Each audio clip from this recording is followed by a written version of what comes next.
You think it's murder? I mean, clearly it's murder. What can I do to help?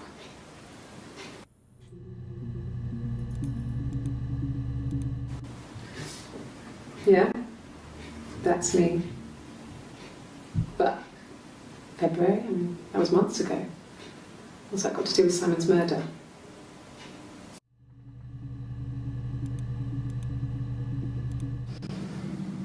I didn't murder Simon. You've got it wrong. You've got the wrong person.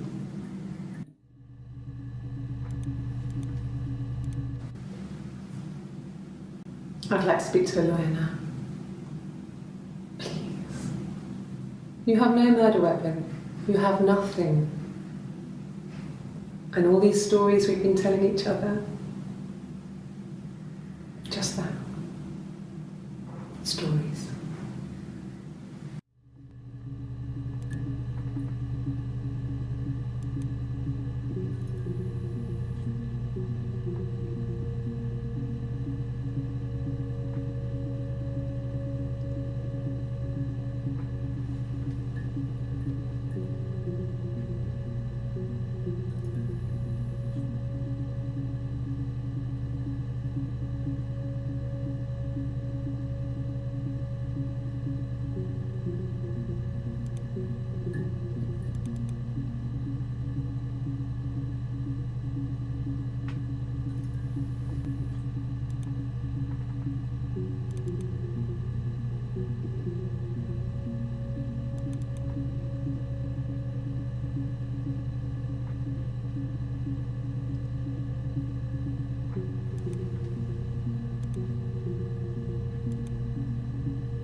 Simon Smith.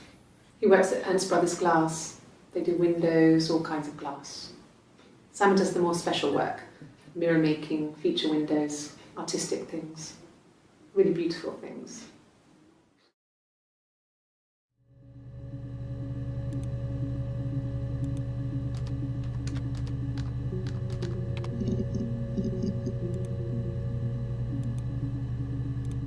An affair. Simon wasn't having an affair.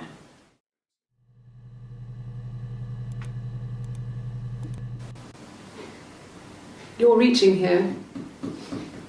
Oh, I don't know why. No, I've never cheated on anyone. I've never taken anything from anyone. Simon is dead. But I have my baby to care for.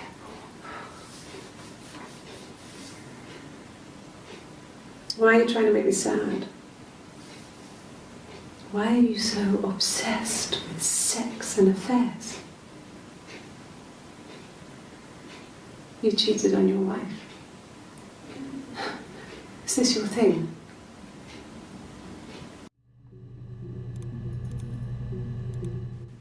And what did your wife do? She didn't kill you. You think I killed Simon because he was having an affair? Well, I didn't kill him. I wasn't even there. I was in Glasgow worrying about whether my baby was still growing inside me. I mean, why would I kill Simon? I loved him.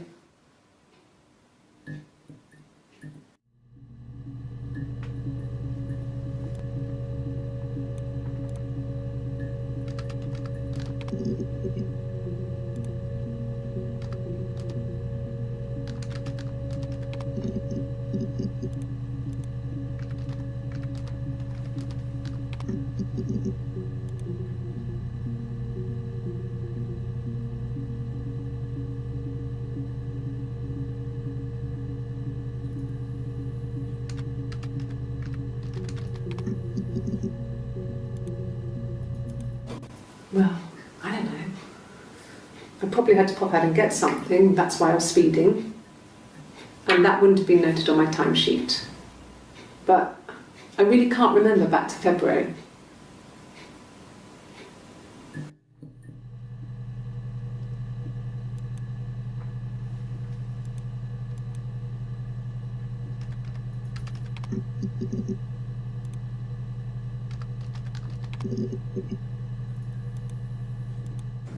It happened very quickly.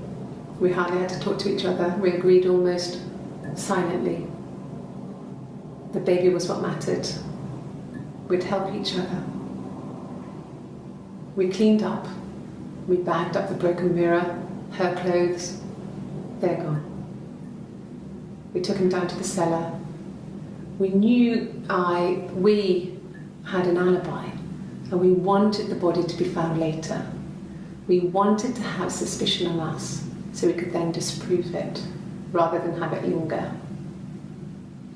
Better to keep the body in the house than risk being seen with it. The watch, that was my touch to make sure the alibi stuck.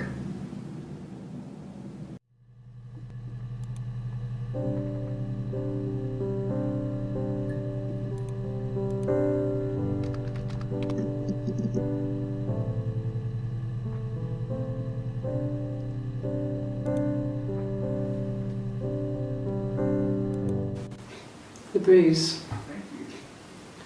I have a really fast metabolism, so stuff like that just comes and goes. I don't know if there's much more that I can tell you that I haven't already told the other policemen. I found the body.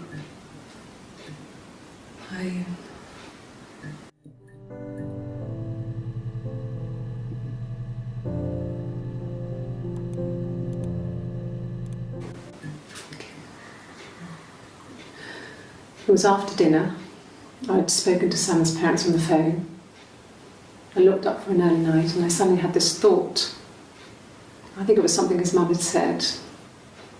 She'd been speaking about old stuff, sad stuff, about when we lived there, about the baby. There's some boxes in the cellar, nursery stuff we never needed, and I never had the heart to throw out. And I suddenly remembered that when I'd looked down there the week before, those boxes, that pile was in the wrong place. I went cold all over. I went down there with a torch and went straight to the back, and that's when I saw the bin bags. Pulled them open, saw the body. I screamed, and that's when I called the police.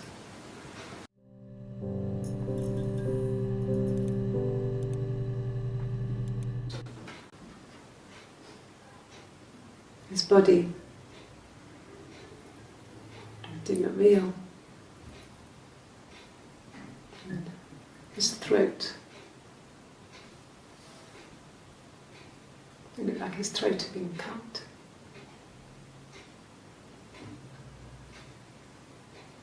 And I didn't see his glasses. He has these thick glasses. He doesn't always wear it.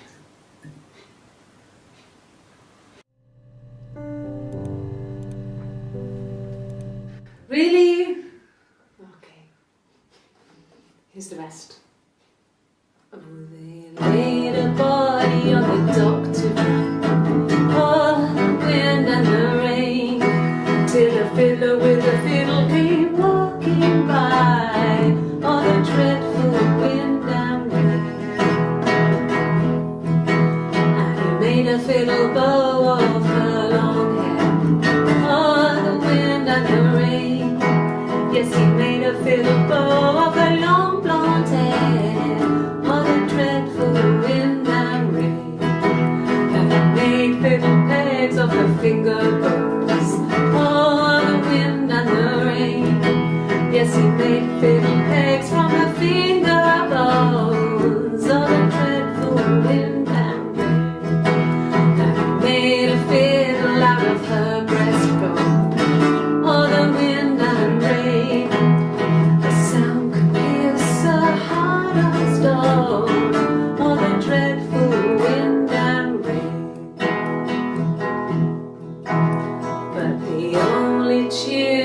that the fiddle could play was all the wind and the rain. Yes, the only tune that the fiddle could play was all the dreadful wind and rain.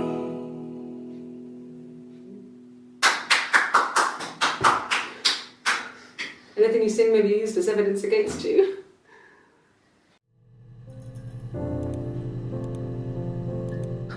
Can you imagine? I tried. I tried to get pregnant too, but it didn't happen. I slept with so many boys, men. My body refused. I think my period stopped because hers had. I was pretty ill. I mean, how could we stay the same now? I felt like Hannah had really fucked things up. Set us down separate paths. We had become different.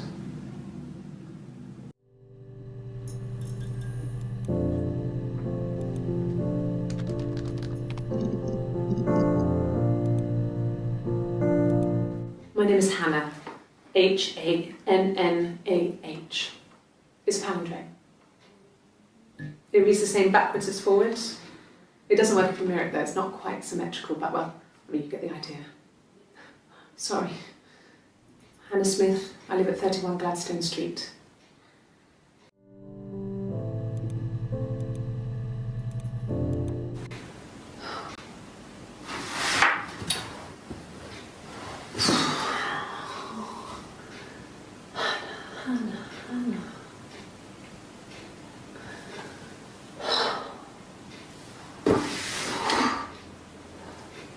What are you doing talking about Eve?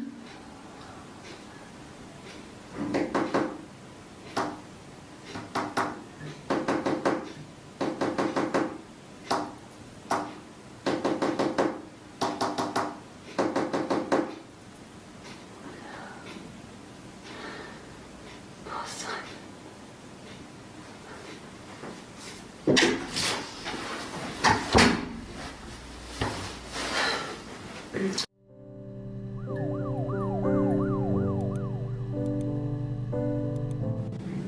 Yes, my name is Hannah Smith.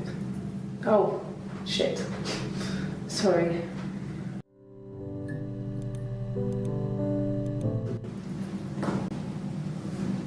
Across the road, where my parents first lived there, was a midwife called Florence. When Hannah was born, I was born at the same time. The midwife was there to help. I'd been throttled by the cord, probably wrapped around my neck by Hannah. The midwife told my mother I was dead. But I wasn't. She wrote all this stuff in a diary. Amazing what people will admit to on paper.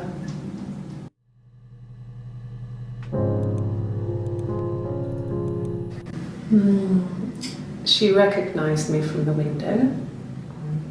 She told me to come inside, and she hid me. They had made the attic into a place where Hannah could play. There was a dollhouse.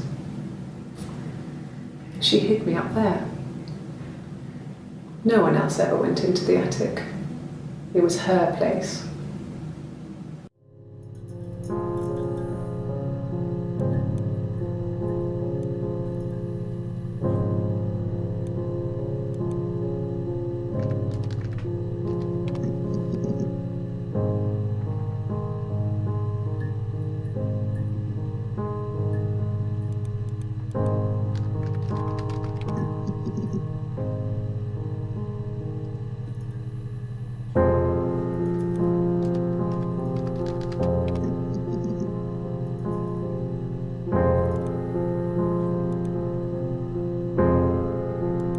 No, he doesn't keep a diary. That's my thing. I've kept one, well, as long as I can remember, since I was a girl.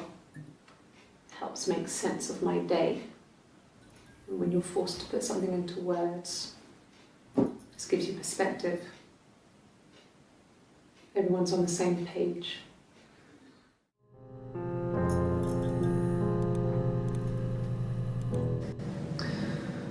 Florence was a warm, kind person. But she was broken, I guess. When I found her diary, I also found a biscuit tin with other stuff in it. Older papers, letters, that kind of thing.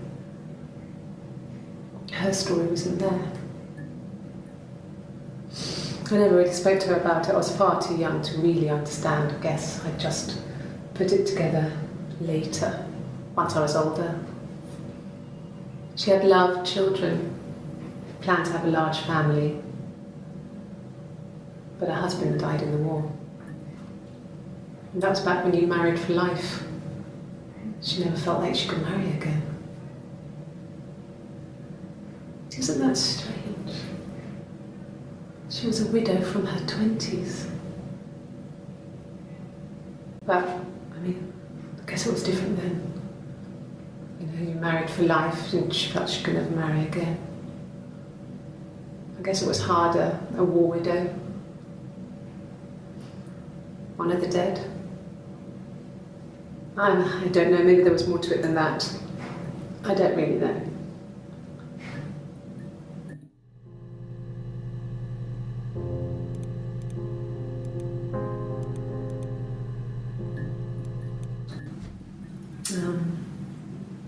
When I was 8, Mother died. She slipped down the stairs. It was an accident. I had read a diary at that point and I knew she wasn't my real mother. So I burned the diary that day and I left. Walked out and across the street.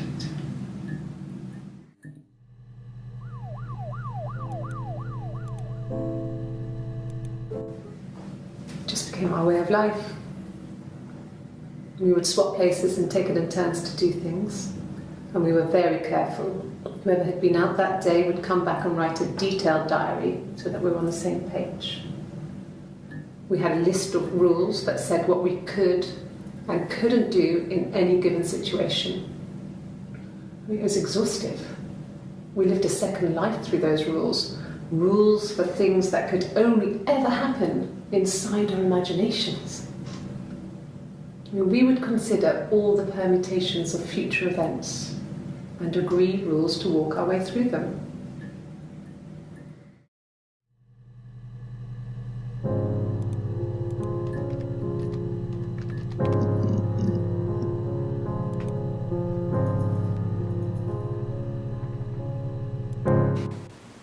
Twins? Really? Are you really asking me that question?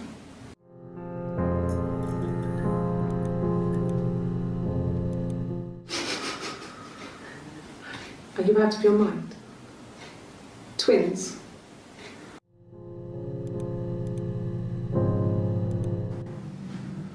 Florence took me home with her.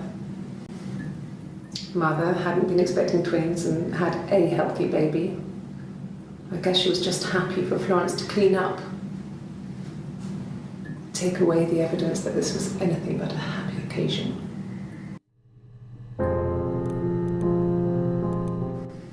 There were always princes and princesses.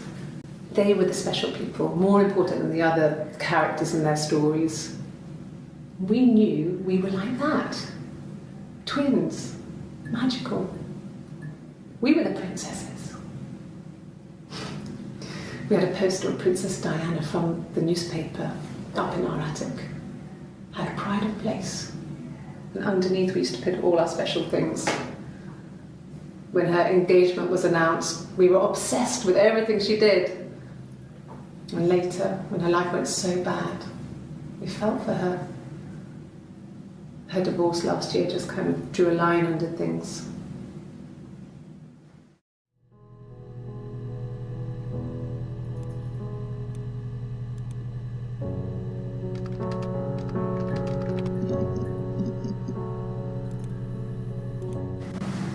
Florence raised me in her home. I never left it. She kept me out of sight. It wasn't odd for people to see a midwife with a baby. carrying in supplies, washing nappies, that sort of thing. I never knew any different. I grew up looking out of my window and seeing her across the road. I thought it was like a reflection in the mirror. She was me.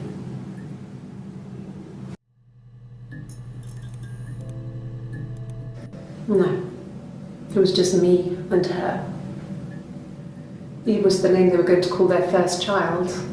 They talked about it and were going to try when he came back. Florence's family had a history of firstborn girls, so they were convinced it was going to be a girl. It's hard to know if this is all true.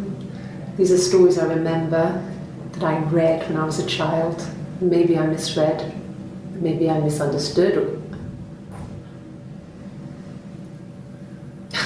Sometimes it's hard to remember what happened last week.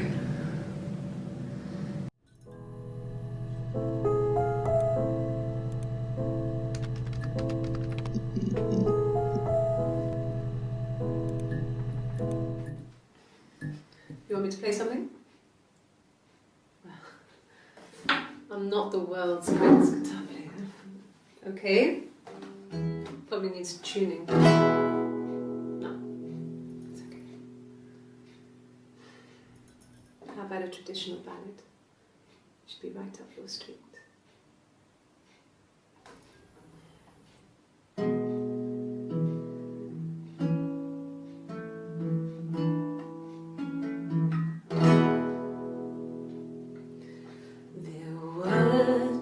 Sisters came walking by the sea. Oh, the wind and the rain. The eldest one pushed the other one in. Oh, the dreadful wind and rain. So they both had a love for the captain's son.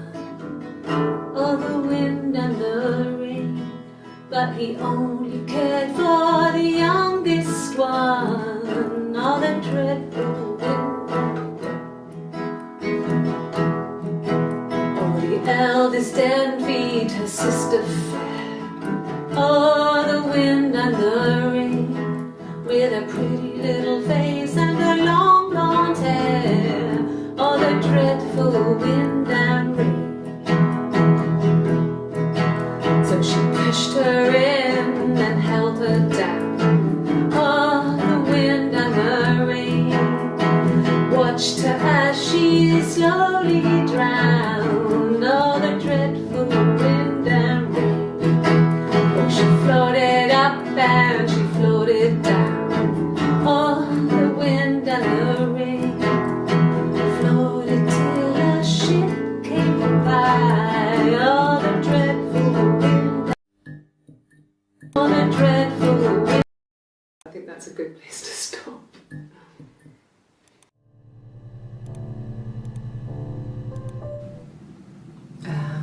When she went home, Simon had a birthday tea waiting.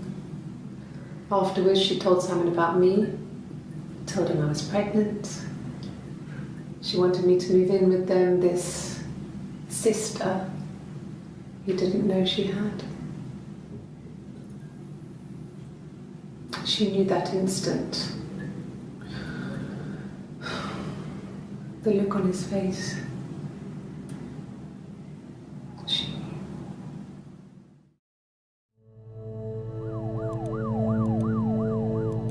She sent him out the house, kicked him out, called me up, crying, and I went round. I guess I had a feeling I could hear something was wrong in her voice, but I wasn't sure what it was. She called me sister on the phone. She never calls me that.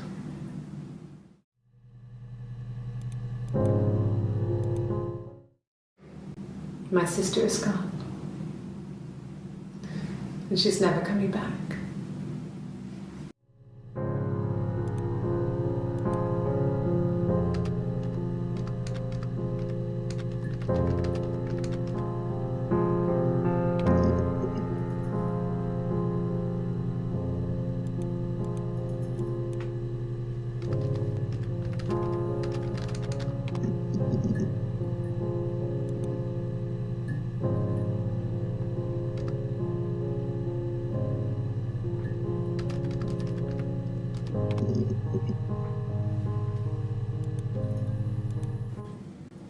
Mum and Dad never knew what was going on. We got so good at it. We were so in sync that we'd use each other to cheat. If one of us had a hangover, the other one would go to school. Whoever was best at a subject would sit the exam. There were lots of differences between us. Some things one is better than the other at.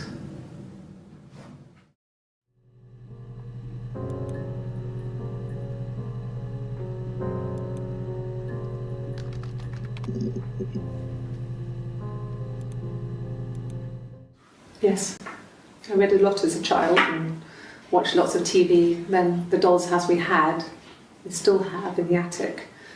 It's kind of a fairy castle. We used to play up there and make up our own stories.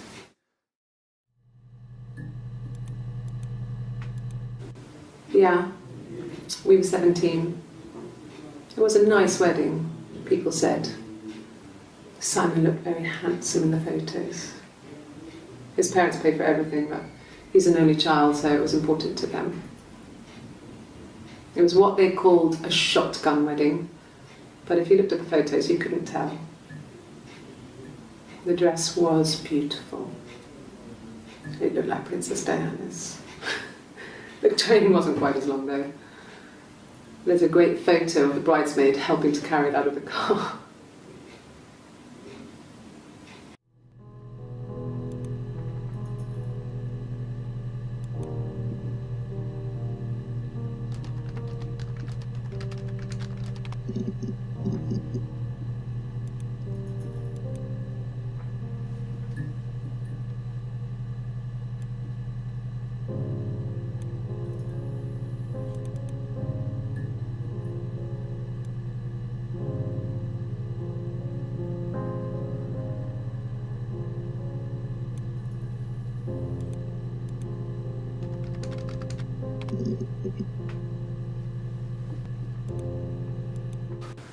When will the police let me back in the house?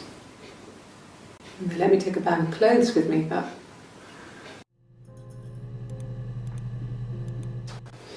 A police station? Yeah. When I was young, we ran away on my birthday.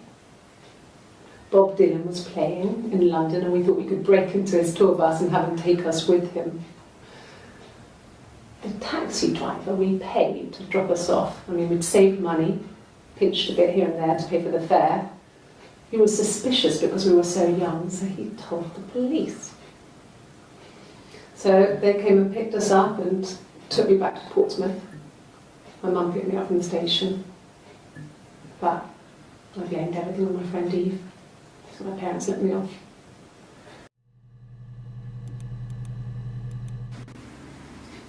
No. 1984 was an awful year in the end. We were living at Doug and Eleanor's. I lost the baby at the end of spring and my parents died in the summer. It was a hot summer, a heat wave. So when they discovered the bodies, it was just awful. Because of the circumstances, them dying together like that, they brought in a lot of police. A forensic entomologist. I had to look that up. It was because of the heat. It's just awful.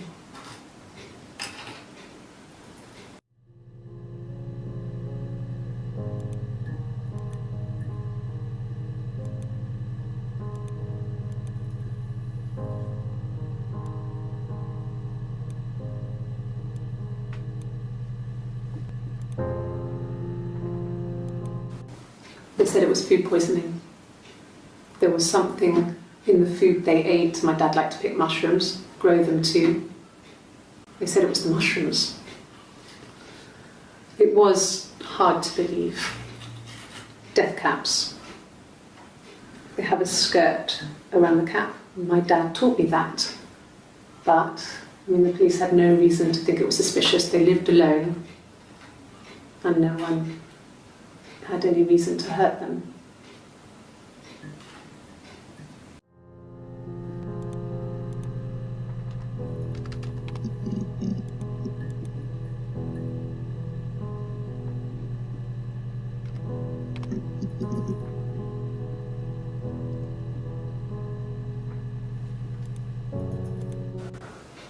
Well, my friend Eve. I mean, she was a friend from when I was a kid.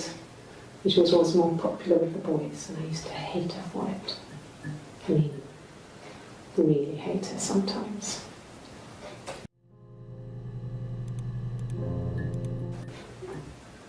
Yes. We'd fight. We fought on the beach once, and I held Eve's head underwater. There was no one else around. It was at the far end of the beach, and I held her head under, and I kept it out. And for a moment, I just wanted to kill her and watch her drown. But that was it. It was just a moment. We made up afterwards. It was a love-hate relationship.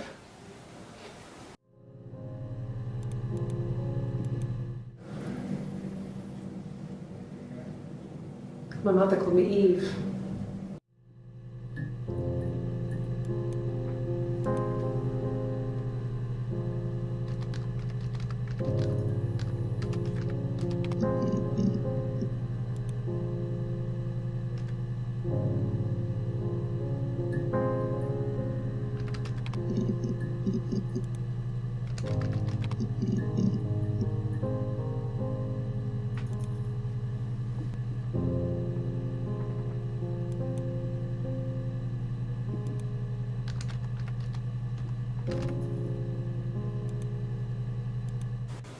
Okay. There's a girl and she's staring out of the window. She's sad. She's trapped. She's here. She's looking out the window because her mother won't let her out.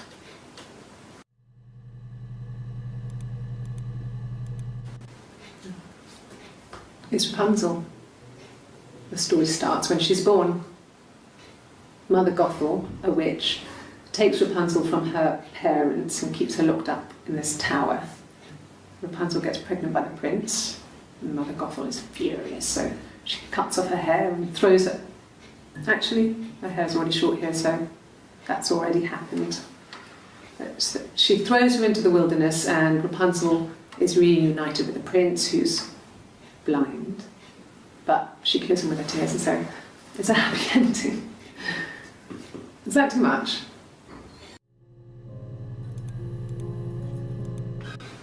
I would have been a good mother. I was young, but I would have been a good mother. She was a girl, by the way, the baby. We were going to call her Sarah. Simon wanted to call her Ava after his nana, but I didn't want her to have a symmetrical name.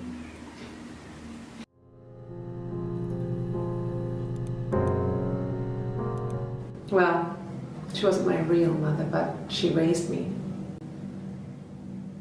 Do you want to hear the story? It's a real-life fairy tale.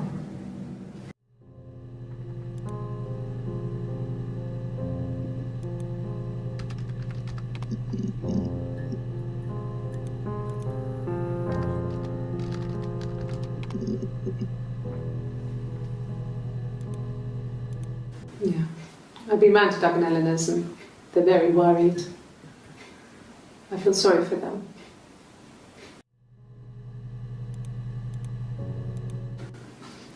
I got a job to contribute, you know. Doug knew someone and I got a job as a dinner lady at the primary school. They said it didn't matter if I could cook or not, just don't poison the kids. So you see, it's always been complicated between me and Simon. It's never just been the two of us. There's always been pressure.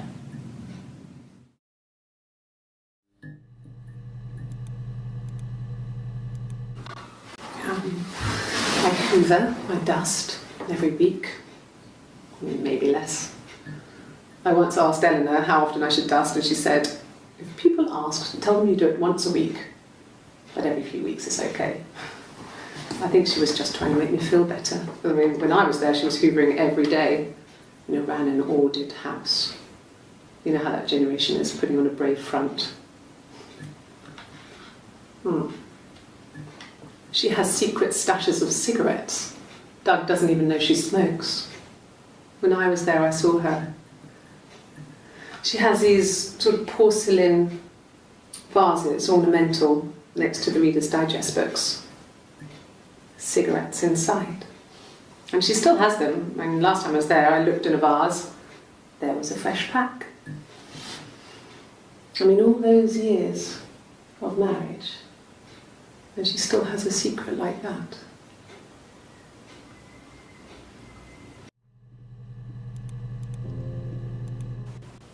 Okay. I parked up on the street. It was busy, so I had to park down the end of the road. Walked up, knocked on the door, no answer. I took my keys out of my bag and unlocked the door. The main lock was unlocked. You can tell because the key doesn't turn when you try to turn it to the left. I walked in. Simon's coat wasn't on the peg. I couldn't see his shoes in the shoe rack. I shouted out. I walked straight into the kitchen because he usually sits in there to have a cup of tea and read his paper, but he wasn't there. I touched the kettle. It was cold. I looked quickly in the living room. Nothing. So I walked upstairs to the bedroom and he wasn't there. I didn't search for him because it was pretty clear he wasn't there. I had a shower. The phone rang whilst I was in the shower. I didn't answer it. I think it was Eric. Then I was just exhausted.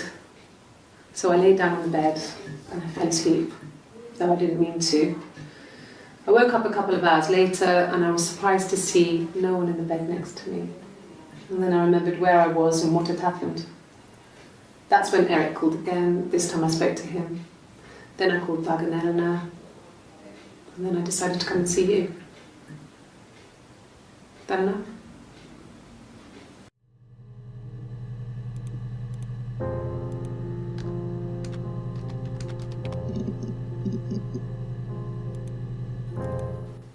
He was wearing a shirt, a blue turtleneck shirt and jeans. He has a watch. It's a really nice one. That was a gift from his boss, Eric. He had his coat, a long grey duffel coat, like Paddington Bear. He would have taken that with him. It's not in the house.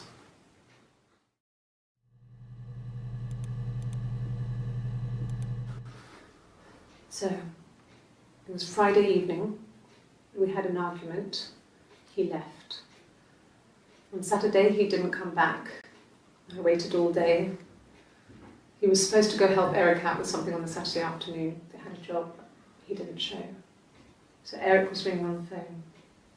I checked at the Rock, that's our local. They said they'd seen him on the Friday night, but not since. He still wasn't back this morning. It just isn't like him at all. Still not back by dinner time. It's getting dark again. So I decided to come and see you. His parents haven't heard anything either.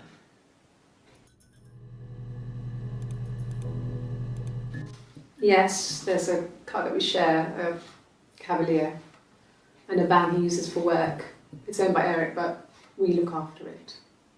Both of them are there now, parked on the street. I'm not sure about the keys for the van. I can look for you when I get back.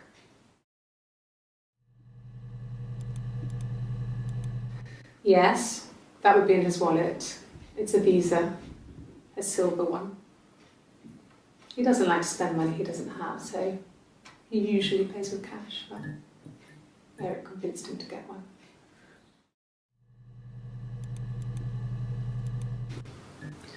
Eric was like an uncle to him. They were pretty close. They spend a lot of time with each other, especially when they have to go to conferences. Have you met his wife, Diane?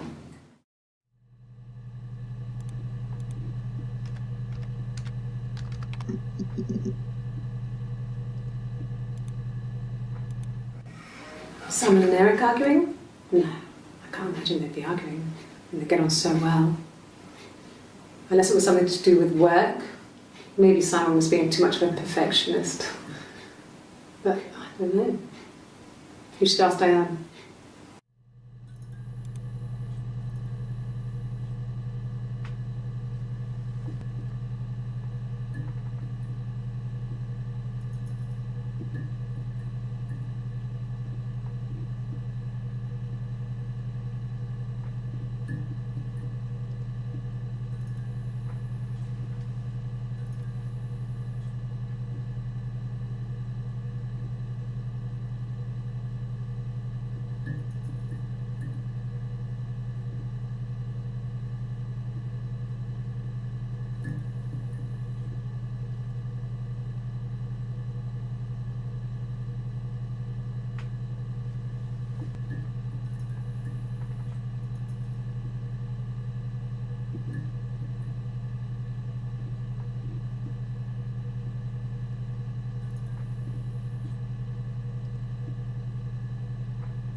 Diane is really nice. She helps out with the glaziers, organises the Christmas party, that sort of thing.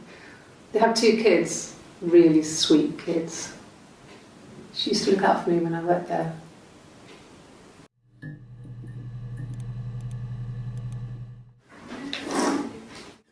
Yeah, that's Simon's watch. It was a gift from Eric.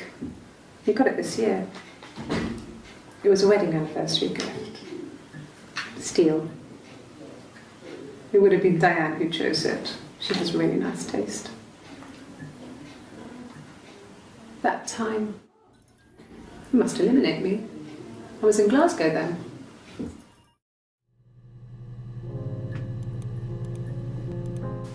I mean, not really.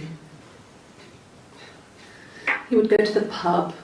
He had his drinking buddies there, but no one ever really came back to the house. Sometimes Eric, his boss, and his wife would come over for dinner. That would be us returning the favour. Diane is a really good cook, into her trendy ingredients. And the last time Simon cooked something off MasterChef, he got the recipe off CFAX, and I did my Lloyd Grossman bit, commenting from the sidelines. I had to find fennel from the supermarket. Have you ever eaten fennel?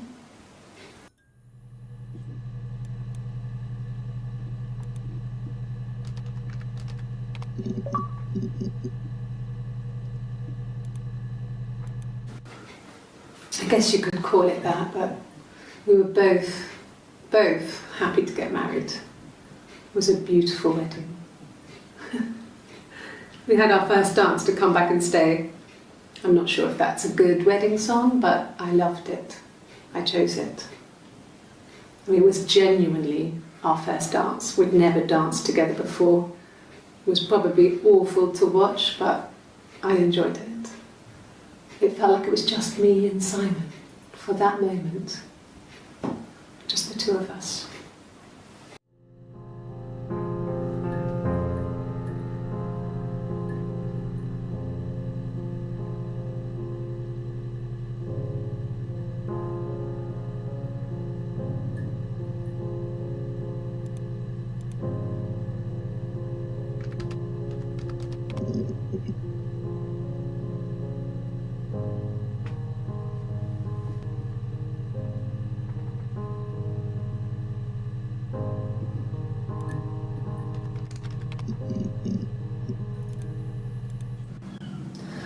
Hannah was so smitten with Simon. She started getting jealous, didn't want to share. Even the first date, we went to see Tom Cruise at the Old Odeon.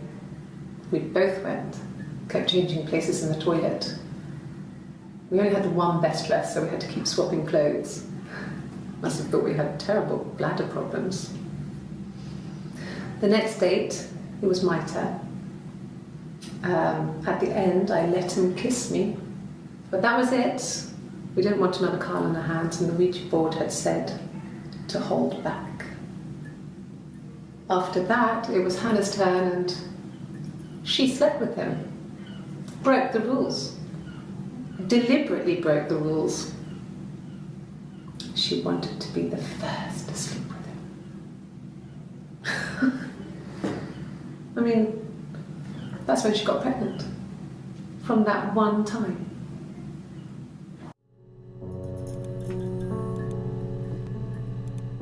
Nothing else happened that night. We talked, then I said goodbye. Then next week I was singing the bar again, and there he was. And again the next week, he offered to buy me a meal. I told him I had already eaten, and so we got chips and ate them on the beach instead. When we said goodbye, he asked me to kiss him. Romantic.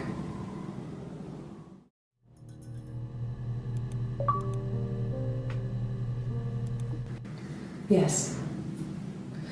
I thought about telling Hannah. I felt guilty after the kiss. But then it began to feel like this was the way it should be. Sharing, like we had before. He never mentioned her to me. There was the Simon with me and the Simon with her. It was almost like it was a different Simon. But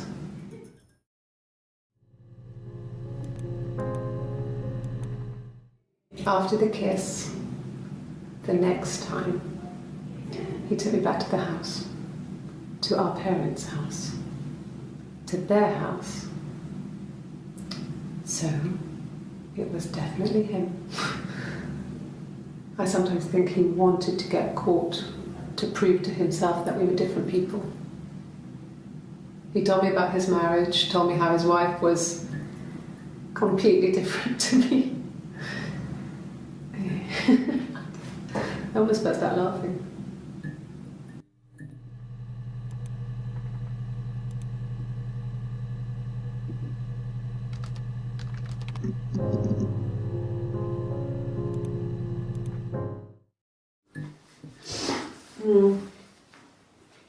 I left the next day, Saturday. I slept for a few hours in the car. When I woke up, I came straight back. Simon wasn't returning my calls and I wanted to try and make up. I got back to the house and Simon wasn't there. And excuse me. Is there a bin?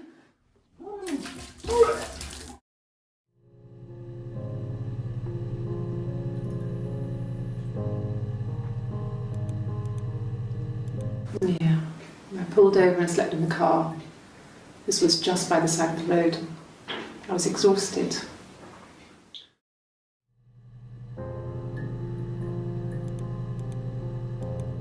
Yes. I got to Glasgow, I was exhausted, so I pulled over and slept in the car. I woke up because a rubbish truck went past.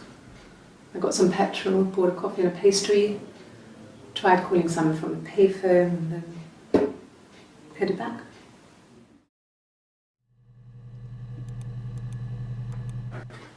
I didn't. I slept in the car. I left about 9 that night. I wasn't there.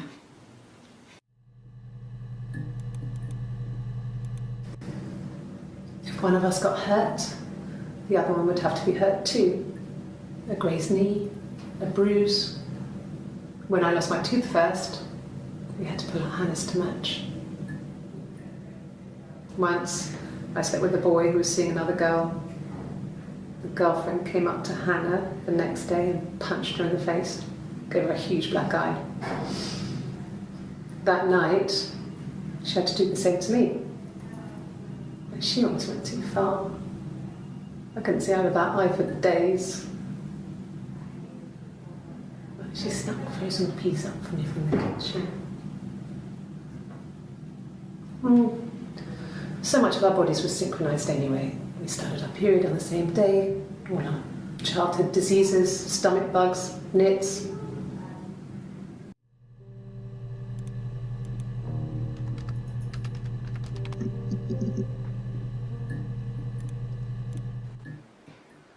Black coffee, thanks.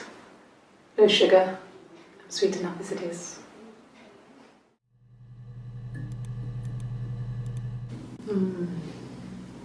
About 8 years back, it was a present to myself. I shouldn't even be drinking coffee with the baby. It's been hard trying to give it up. I think they say you can have 1 cup.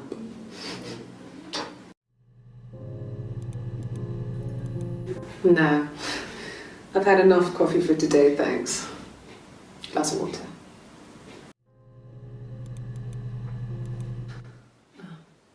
Coffee, I guess. Milk and sugar.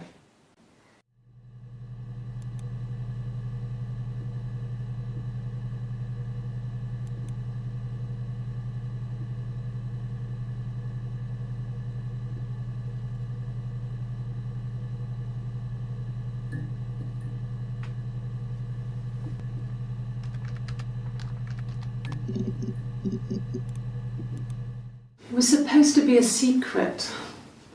Just because Simon is dead, it doesn't mean I have to give up all his secrets. It doesn't have anything to do with what happened to Simon.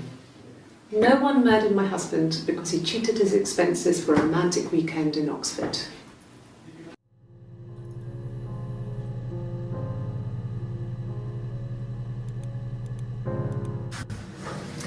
When we weren't together, we'd send secret messages by tapping out a code that we'd learned from a book, the knock code. Something prisoners of war would use. We'd tap them out on radiator pipes or the attic floor.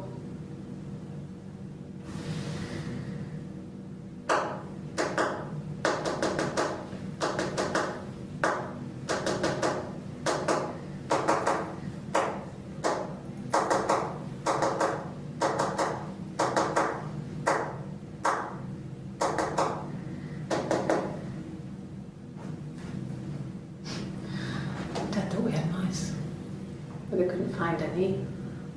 Bought a cat anyway.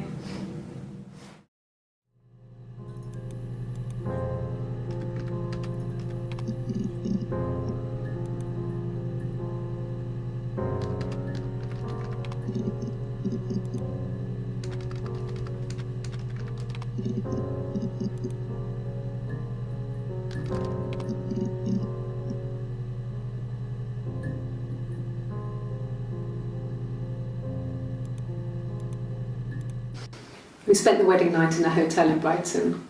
It would have been too much to do more. We were saving for the baby.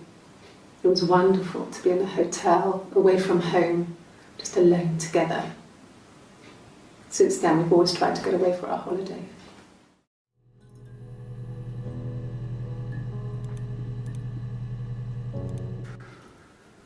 We couldn't afford our own place. Simon dropped out of school, went full-time at the Glaziers. That was Eric's generosity. We moved in with his mum and dad. They had a spare room for us and the baby, if it came. It was a nice change, time to myself, living there for those months, full of hope.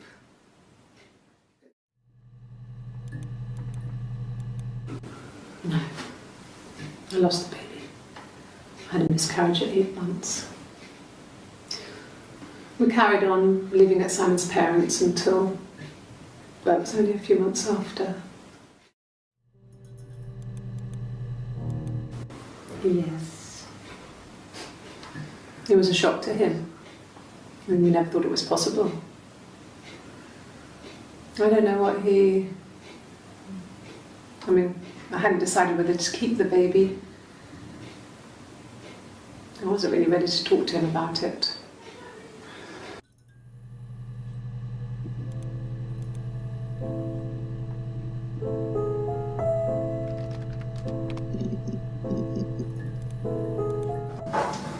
When beautiful people died, we always felt like it was a sign. You remember Princess Grace? Grace Kelly? She died in a car crash the year before we met Simon. We used a Ouija board to speak to her, and that gave us the power to find him. That's what we thought then. That people who died tragically leave some kind of magic behind. We used to share dreams. We used to wake up and write them down in our diaries immediately and compare them.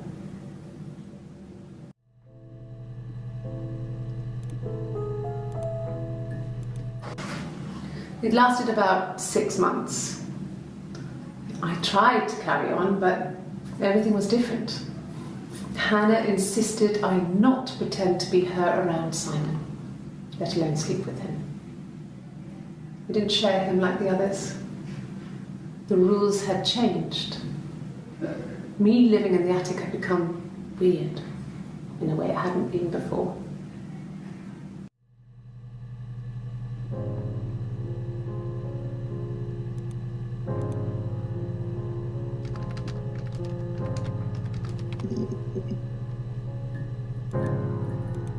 Yeah. They'd gone to bed feeling ill, thinking it was flu or something. The neighbour called me. I had to use my key to let them in. We found them dead in their bed. And they'd been there for days. No one had noticed. Just awful. It was so soon after my miscarriage. The worst year of my life. I'd been so happy to get married, and after that, it was just like, fuck.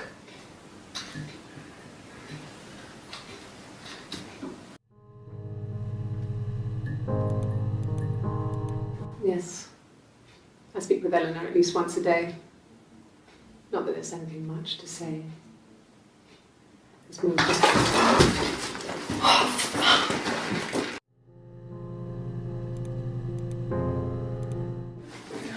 No, I'm okay. Fuck.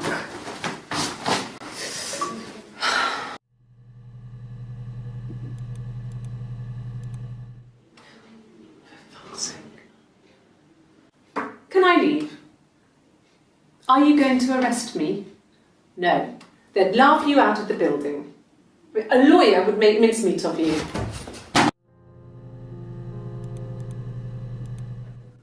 Are you arresting me?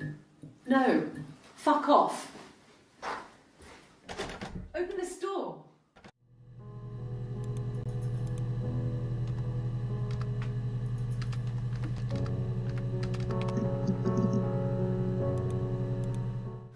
Like I said, I think I was popping out to get something, ran out of something, had to grab something. I sometimes drive too fast. If you want, you can arrest me for that.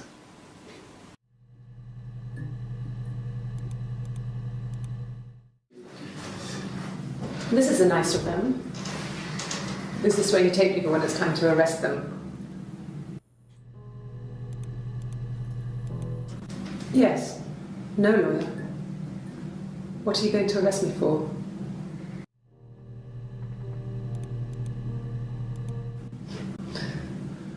Can you arrest someone who doesn't exist?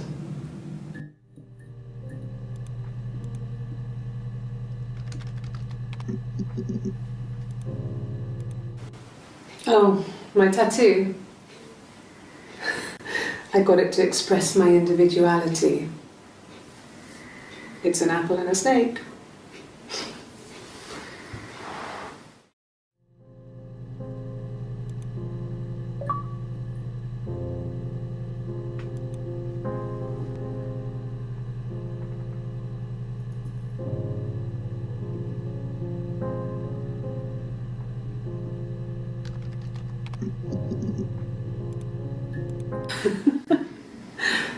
Was he my first? No need to be so coy. No, he wasn't my first. That would have been Carl. He was a local boy in a band. He was a bit of a shit. But he was sexy. We were 15.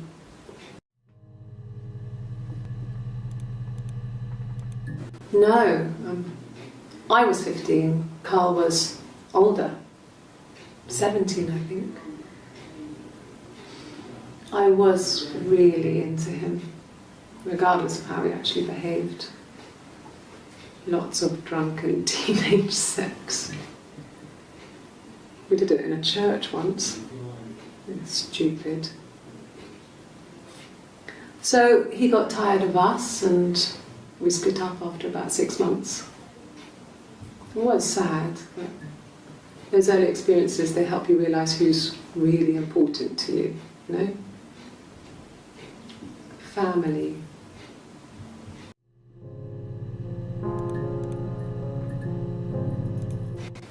Family.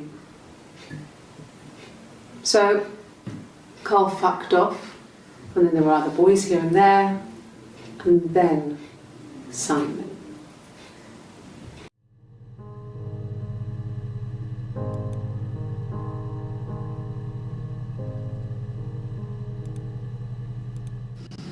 Differences? She's a better driver than me. She passed the test for us. I tried to take it and nearly crashed the car. Learned that you can't rely on confidence to get you through everything. She is the shy one. She was especially shy around boys. If Hannah liked a boy, I would have to pursue him. It was that way with Carl. Hannah met him first. She had such a crush. I let him take my virginity after a night that his band had played at. It got difficult. When I was with Carl, we would have sex, but Hannah couldn't let him see she was a virgin. She had lots of excuses. After a while, we decided that I should take Hannah's virginity. It's not that different to a bruise, pulling a tooth, a graze. We used a hairbrush. After that, we took it in turns, though. I was always the one who seduced the boys. Until Simon.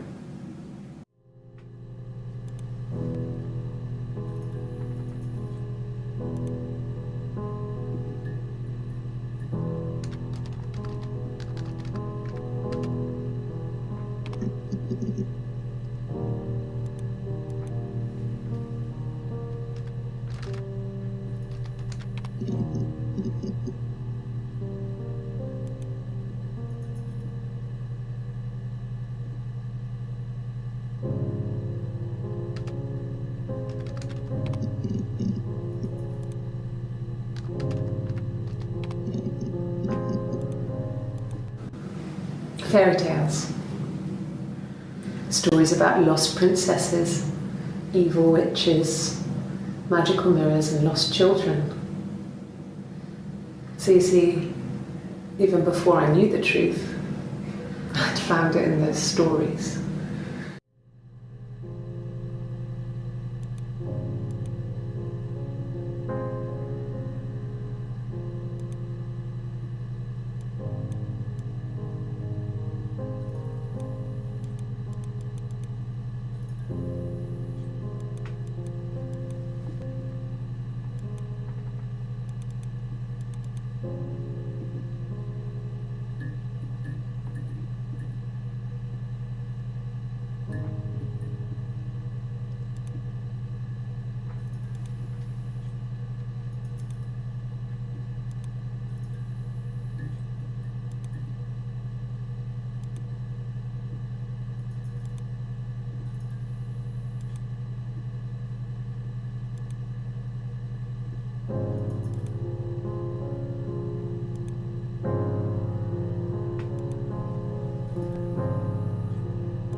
when I was at school.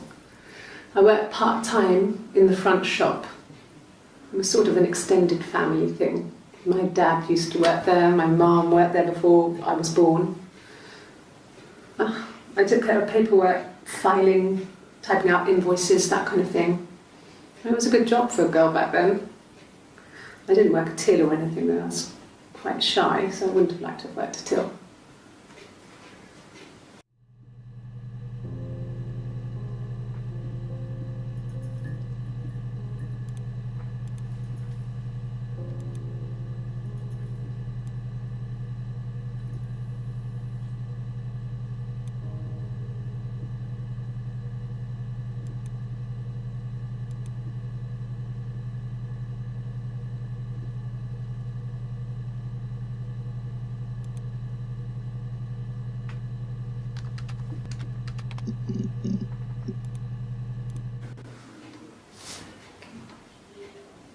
Well,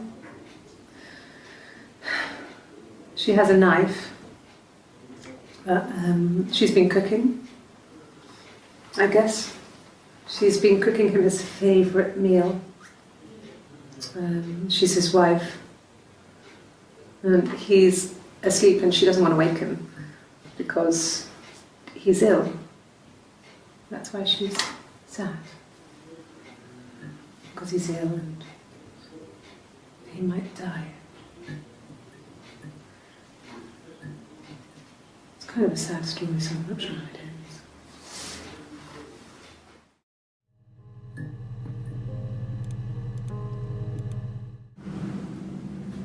Mother wanted me to grow my hair long, but I kept cutting it myself. I wanted to look like my reflection. She always had short hair when she was little. Mother would hide the scissors, but I would find a way. Cut it with a bread knife, something like that. My reflection would always leave her house and go on adventures, but I never could. Mother taught me at home, and I had books and TV. Oh, TV was magical, but it was only on when it wanted to be, so I spent a lot of time reading books.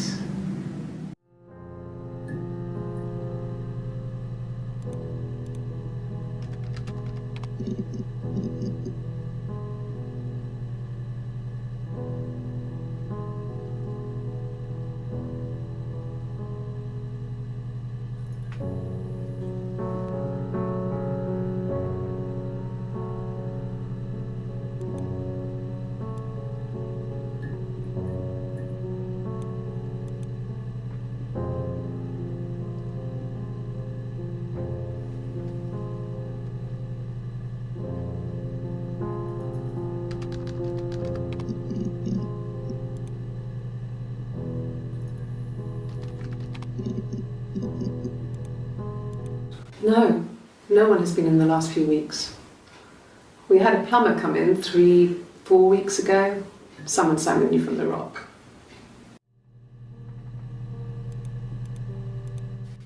I mean, what if they were crazy? You hear about these crazy people all the time. I mean, why would anyone who knew Simon want to kill him?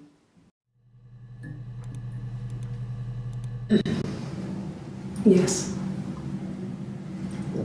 The first time we saw each other, it was strange. We both realised at the same moment, I think. We must have seen each other before, but there was this instant when we first realised it wasn't a reflection. The reflection was staring back. I think I was 5. It was my birthday.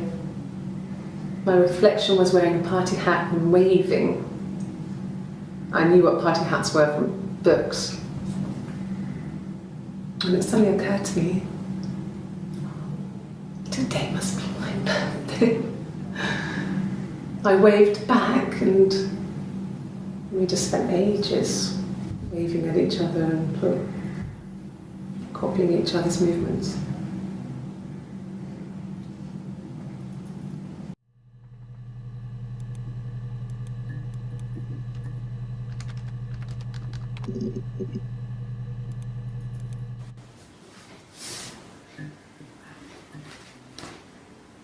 okay.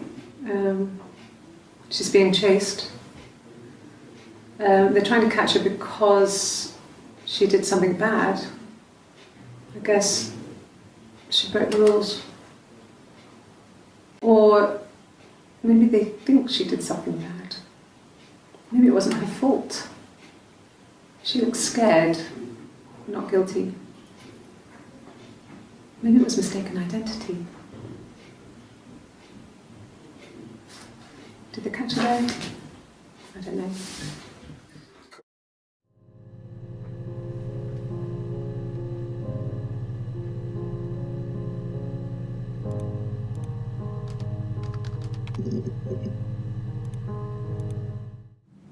No. No, he wasn't wearing his wedding ring.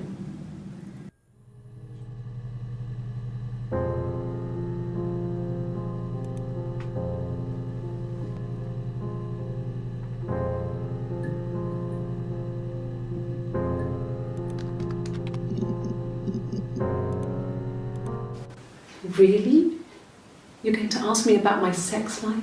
I mean, isn't that private?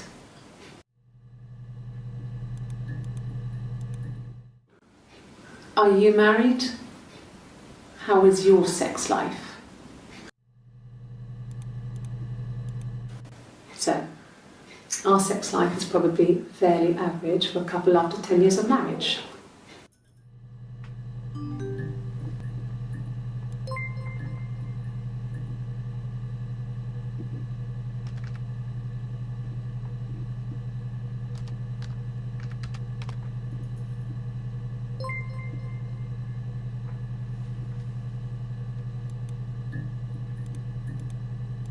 No, you're talking to the wrong person if you think I'm some kind of slut. If you think I'm the kind of person that would have had sex with all those guys.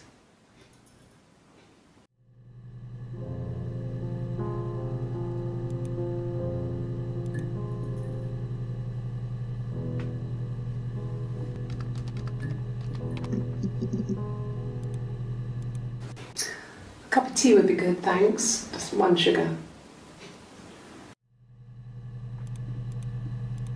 Just the 1 sugar. Thanks. Is that camera recording?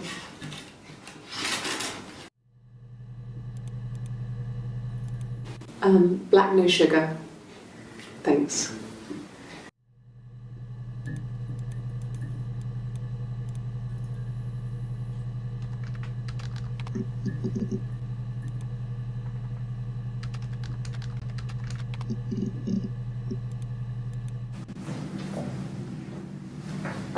He saw me singing one of my shows.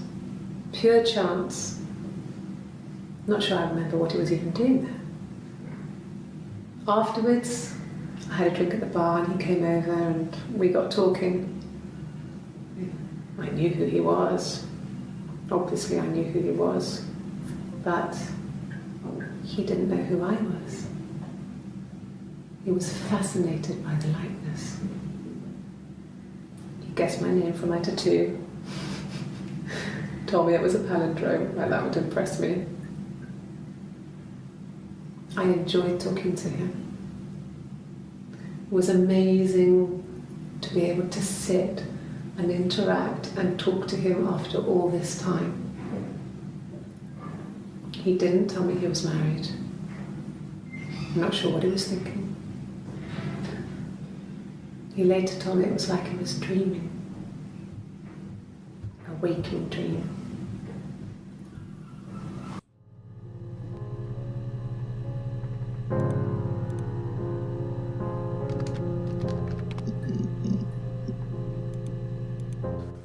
No, he doesn't have any tattoos. He has a scar down here near his stomach, past his hip. Cut himself with some glass. That was before, a long time ago. He looks just like the photo. He's not got his glasses on here though. He takes them off for the camera. But he needs them to see properly, you know.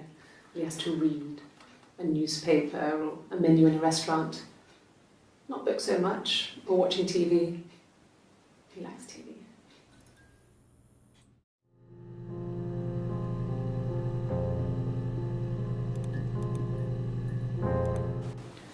mean, it wasn't the present so much. It was one of those arguments that had been simmering for a while. The present was a mirror, a nice mirror. He'd engraved the glass, the kind of mirror a princess would have in a story. He made it specially for me.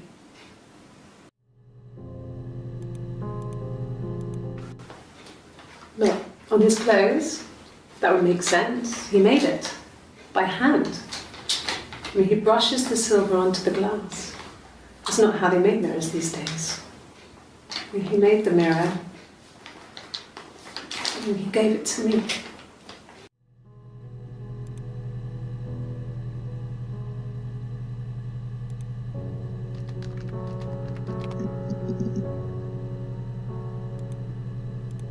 A mobile phone?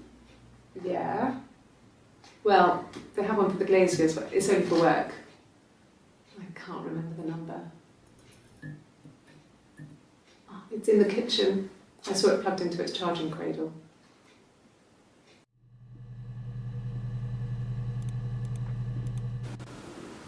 I did. Well, we met when we were 17, both working at the Glaziers. No. Everyone loved Simon. He's a glazier, he doesn't have much money. I mean, I don't know. I don't know.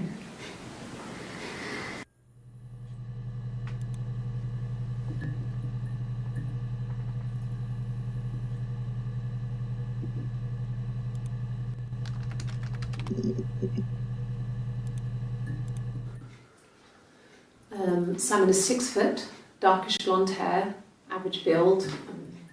He's clean shaven. If his beard grows, it goes ginger, so he shaves it. I mean, not that there's anything wrong with ginger hair. I bought a photo. It's a spring photo. This was taken last year on holiday in Rome. It's the best one I have.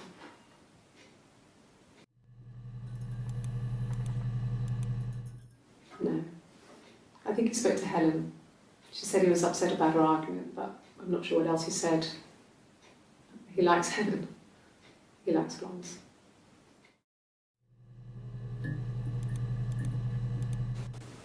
Could the hairs have come from somewhere else? I mean, could they... We have a lot of dolls in the attic. There's a Rapunzel doll with long blonde hair. Could they have come from there?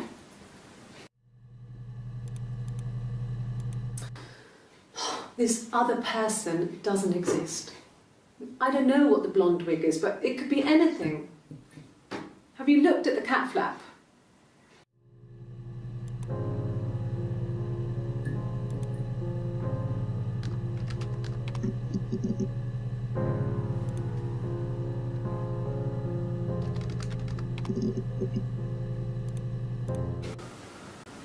I wasn't in the house all of Friday night. After the argument, after Simon left, I left too.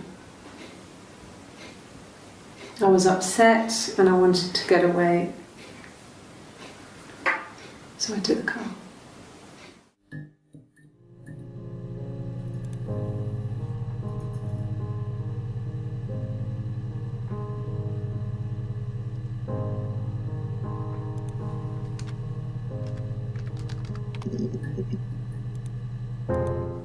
It's the Rockington Arms, The Rock. It's run by a nice couple, Peter and Susan. There's some other regulars there that Simon likes to drink with, and the barmaid they're having sometimes, Helen. Peter said Simon had been in and had a few drinks. Oh God, I don't know. I mean, I guess The Rock.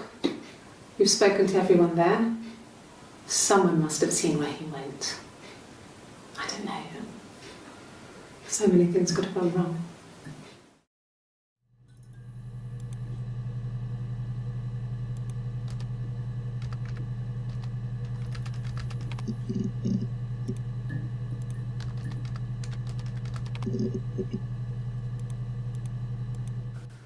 There's married couple stuff. A stupid argument, nothing specific. No one knows how to push your buttons better than those you're close to.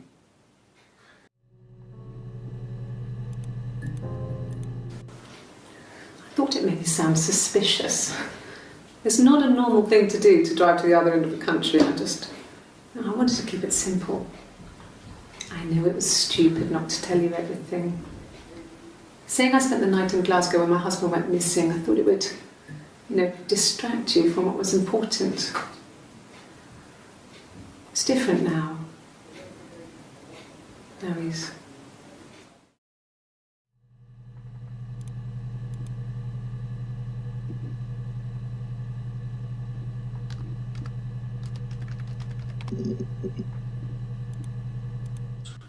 He has a wallet, a huge, silly thing, leather, real leather, I think.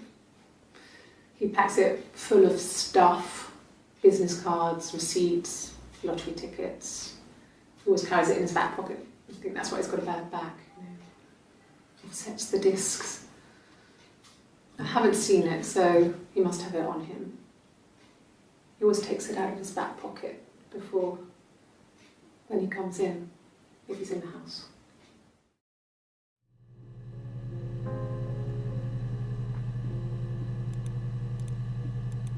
No. I mean, yes, we have arguments, but he never runs off. He always comes back. We make up. It's always that way.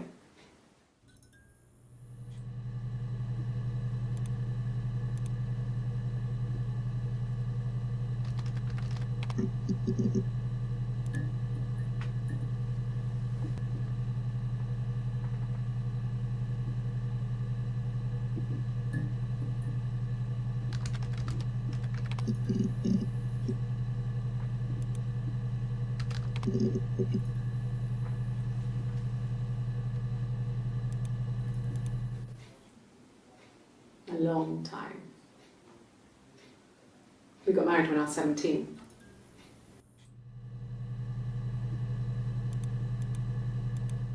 Childhood sweethearts. Something like that. Are you married, detective?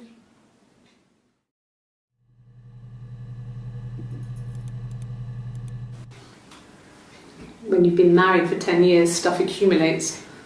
We could argue about anything. And he's so nice. That doesn't help. He tries to smooth things over, and that just makes it worse. We're both passive-aggressive, so we never normally argue directly about anything.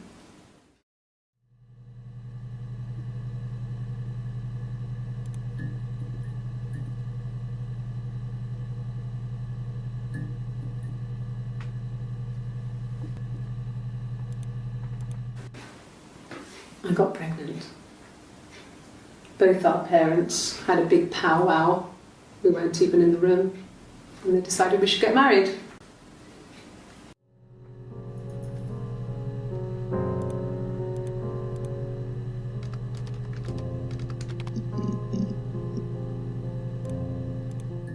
Suicide? No. I mean, he would never do anything like that. He is not the kind of person to do anything like that. I mean, to hurt himself? No.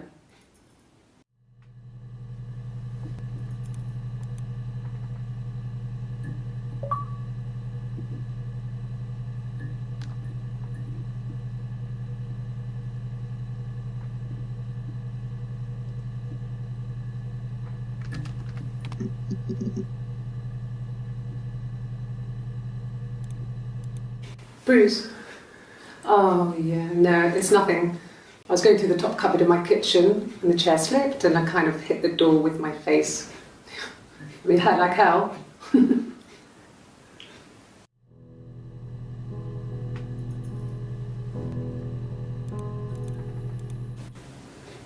mean, I don't know. Something must have happened to him on his way home. He could be hurt. I mean, why hasn't he phoned? I don't know.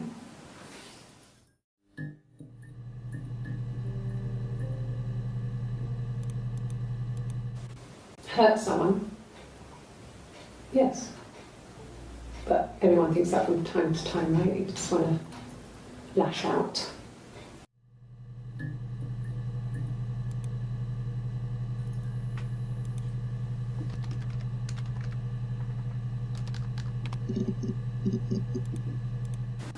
God, I don't know. Could be anyone. Maybe someone followed him back from the pub. But why would he let them in? Doesn't make sense. No, not drugs. I mean, he drinks, but never very much. He goes to the pub and has one or two. Sometimes we go together. He drinks wine with food, but no, he doesn't have any kind of drinking problem.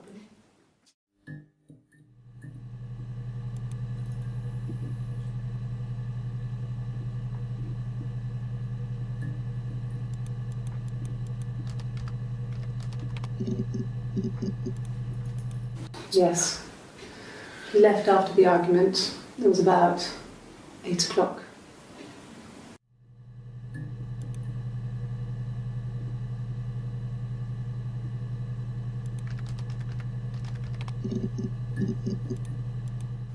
No.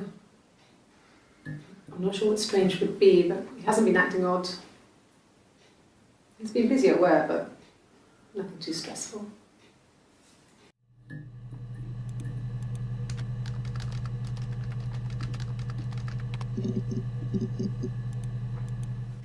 Sure. Yes, of course, if that would help. Will you phone the house to let me know when you want to come round? Then I can make sure that I'm there.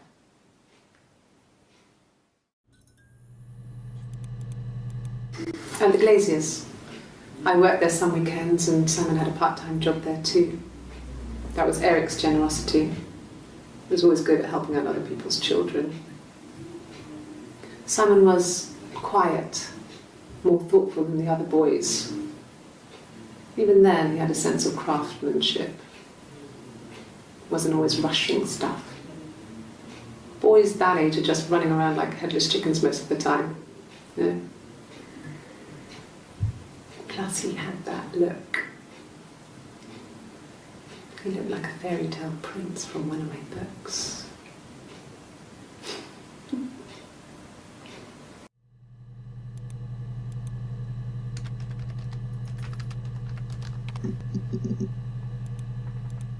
This was about 9. I went round and she was waiting for me. She was furious and so angry, the kind of anger you can only have towards yourself. We screamed at each other, argued, cried, we fought. I hit her back, left a bruise. I had my wig on from performing, she tore it off. Eventually, we grew tired of fighting and I left.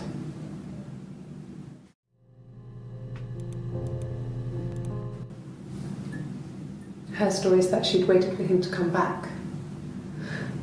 She put on my wig, some of my clothes, pretended to be me. They talked. She'd enjoyed being me. He said he wanted to be with me. Then he took out a present, another mirror, just like the one he'd given her earlier. That unique present.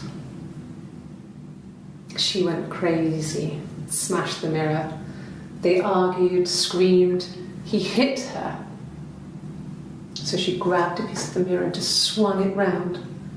She cut his throat clean open. She'd only meant to scare him off.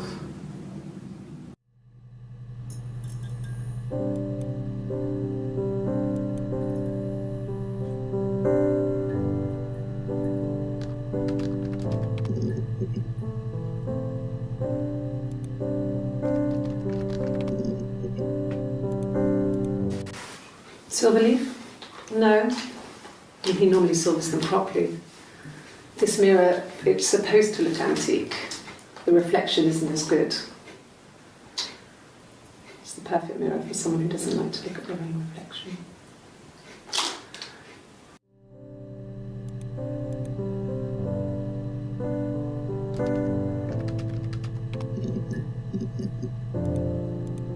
Sure, I think. I do all the bills and paperwork and handle all the money stuff, so it should be easy for me to find. Do you want them dropped off to you?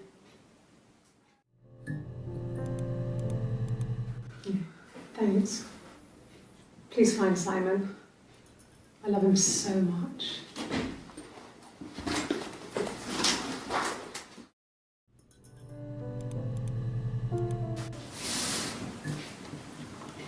She's crying, I guess. She's sad because she thought she saw her husband with another woman. But it's okay, because she finds out it wasn't her husband, it was his brother. And so it's fine.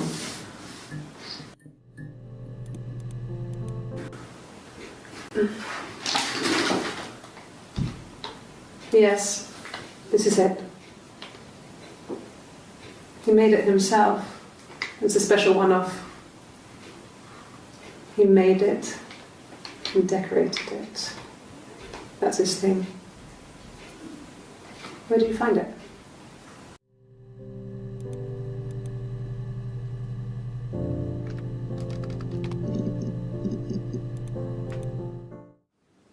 Yes, there's an Amstrad one. No one uses it for very much. There's a printer so you can write letters on it. Simon sometimes plays games, you know, climb the tower, save the princess, that kind of thing.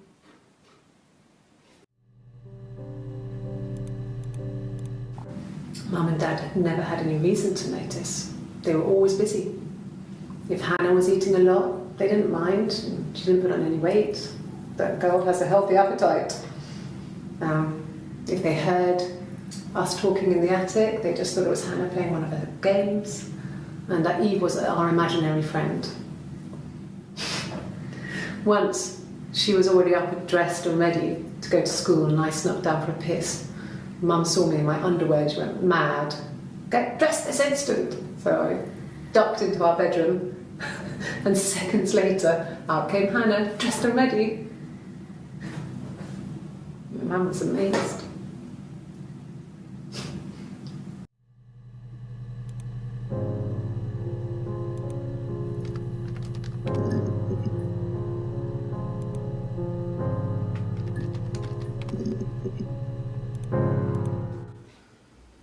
Simon isn't the type to run off or do anything crazy. Someone must have done something to him, or there must have been some kind of accident. So what do we do next?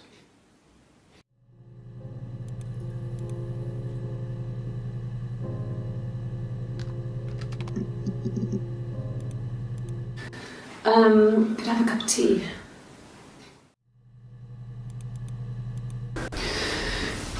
Maybe a fresh cup of tea?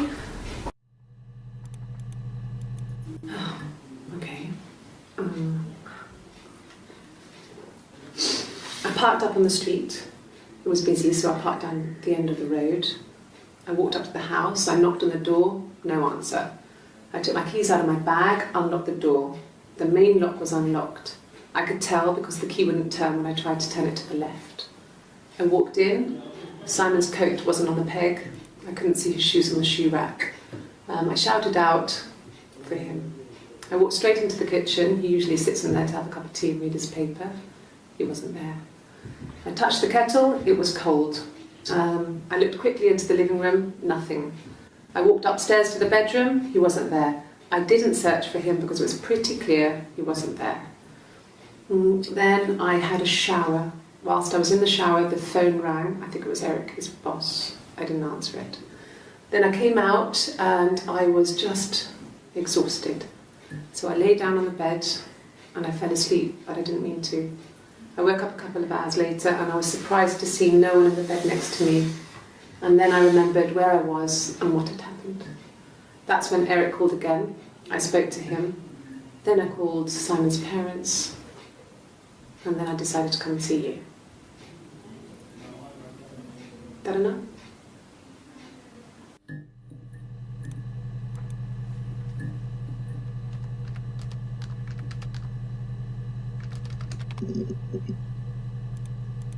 There was a conference, something to do with double glazing, in Oxford. Are you sure? What would he be doing in Oxford if there was no conference? I remember calling him. He said it was boring and he spent most of the time at the bar.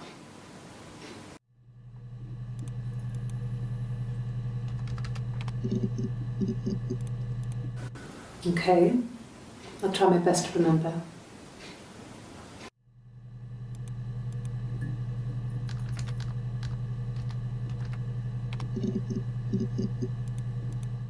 Yes, that's my birthday.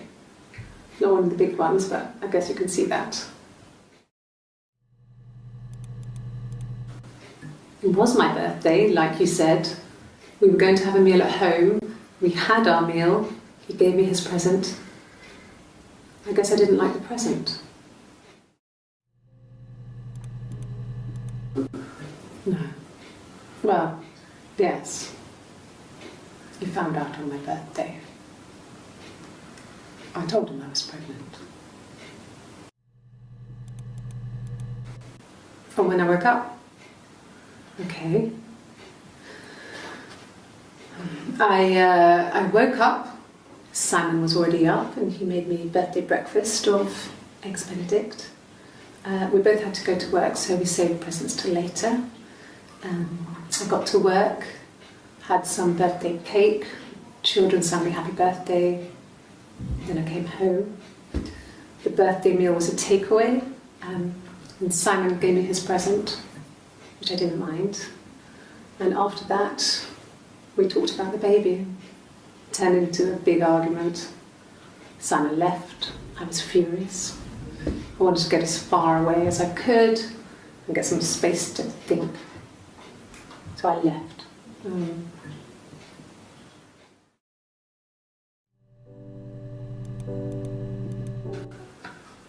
A week or so ago. It would have been the Saturday before my birthday. You know, I get like that on the weekends, have a lie-in, then want to get up and blitz the house.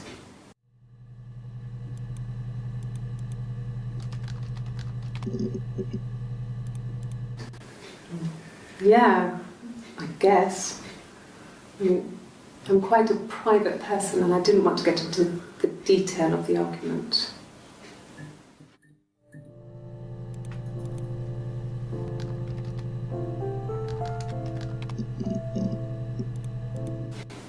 What about us?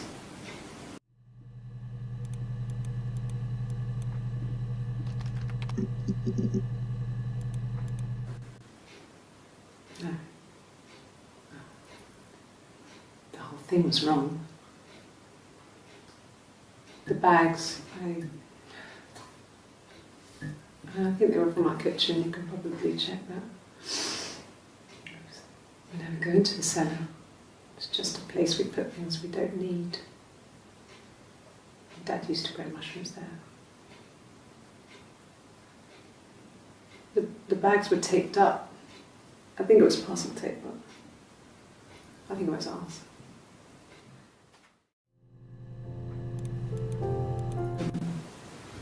No, they were shut. Most of the windows were really hard to open anyway.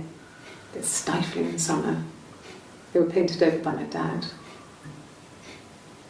I could have left a door open accidentally, or there's a cat flap in the back door.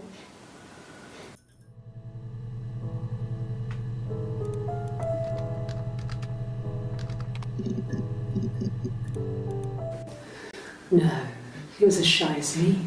I asked a friend to ask him out for me. We had our first date at the Odeon in North End. We went to see Risky Business. I had on my one best dress. Simon paid, and he bought me a whisper, and I was worried about getting chocolate on my teeth.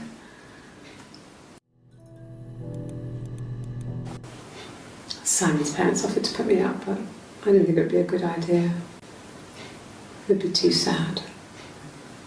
Not right now. I'm staying at a friend's.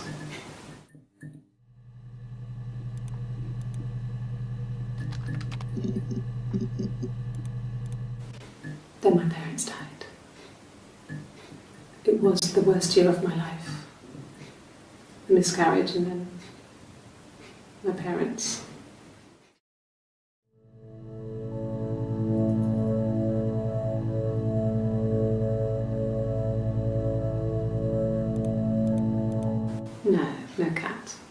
My parents had a cat before they died called Domino. It was this little black thing with white dots.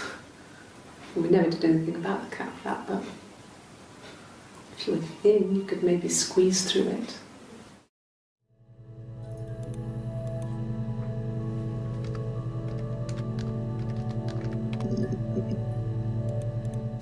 At the time they said it was poison, food poisoning. I mean, I felt so guilty. If I'd still been at home, maybe I could have done something. I don't know.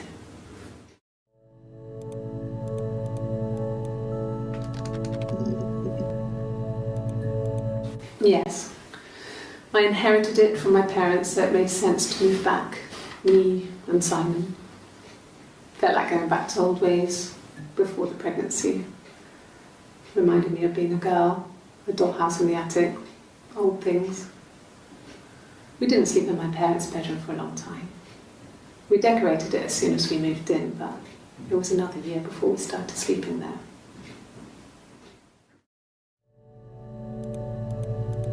No.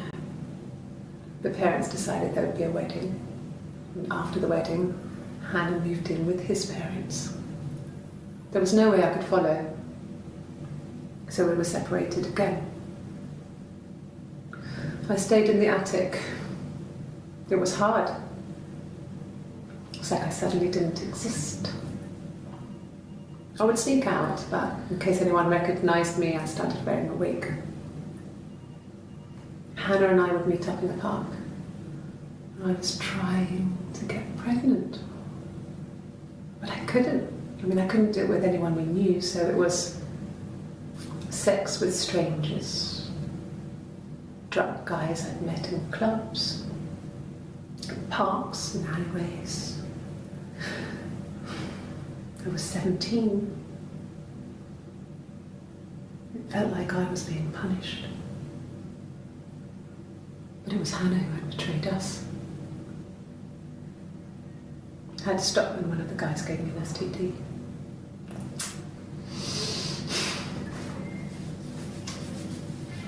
When we met up, it was disturbing.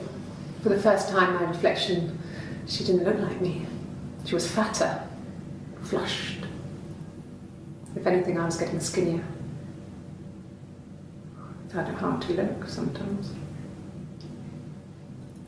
We talked about what to do. Was it time to become our own people? I mean, that seemed like the right thing to do, but neither of us wanted it. We agreed that her and Simon would get their own place as soon as possible, and then I could move in. And that was the plan.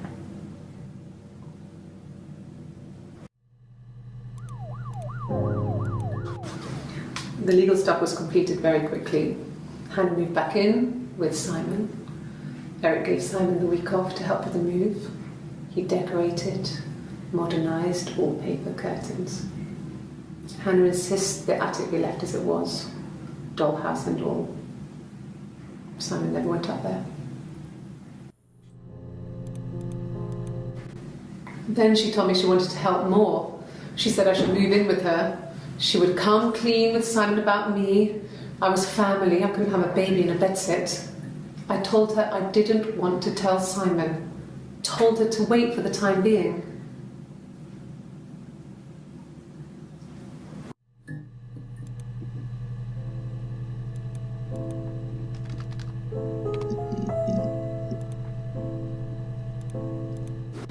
No. I mean, everyone loves Simon. He was so nice to everyone. He loves me.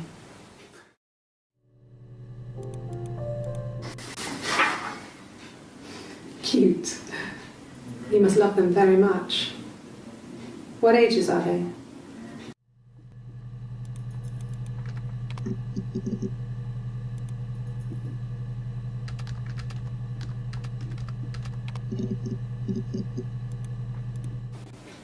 Fine. I've never had my fingerprints taken before. I once put my hand on the oven.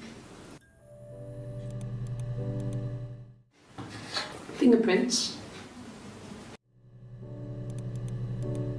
Yes, Yeah. I would have cleaned them. I changed the sheets too. With the fingerprints in all those places. Could they have been my parents' fingerprints? I'm not sure how long they last for, but is that possible? Really? Go on then. Take the cup. Run your fingerprints. They'll match. Back in the didn't.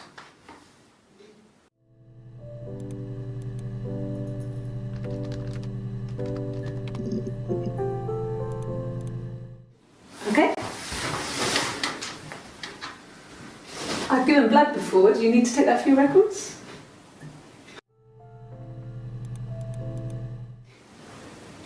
Nothing like this has ever happened to me before. The blood. It's probably the worst thing that's ever happened to me.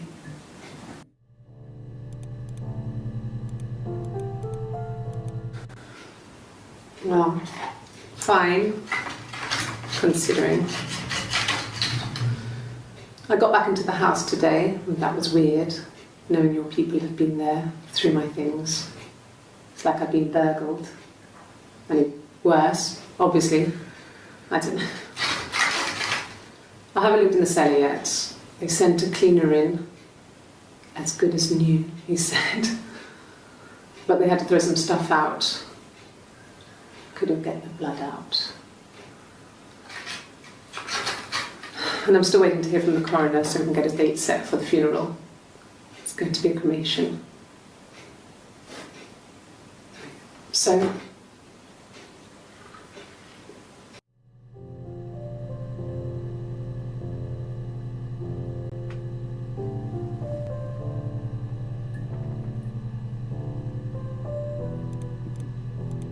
like I said before, it was 3, something like that. I walked in, saw Simon. He was on the floor of the living room. His throat had been cut. There was a lot of blood.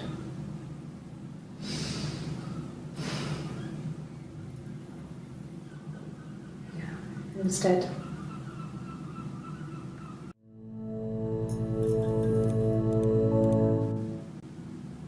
She was sat behind him. She had my wig on. And she'd been there all day.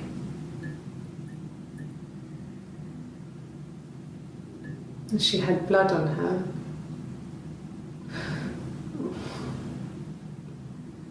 And she was in shock.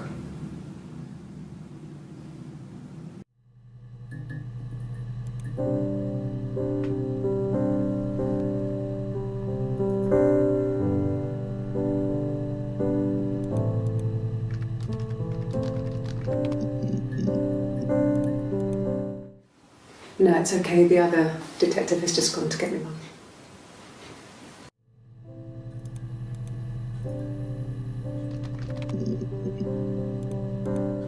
Oh, tastes fine to me. As long as it's black and strong, I'm good. Yes, I'm fine. I won't be sick again. This happens some days. I'm pregnant. It's morning sickness.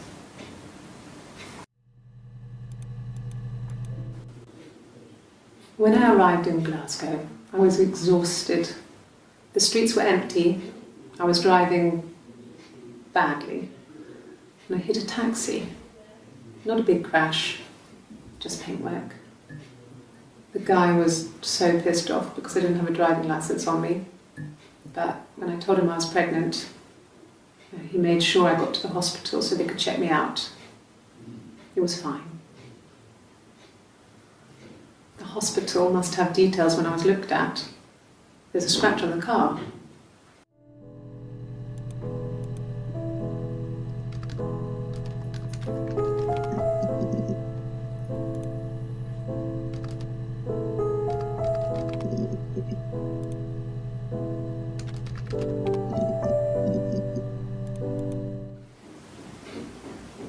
I wasn't in the house.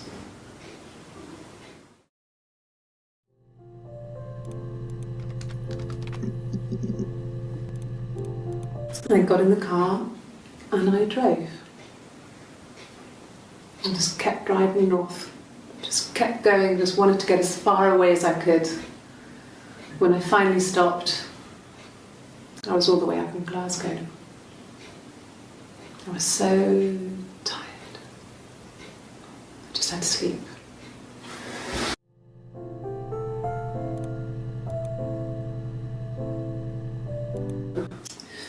I think when I drove back it was about 8 or something.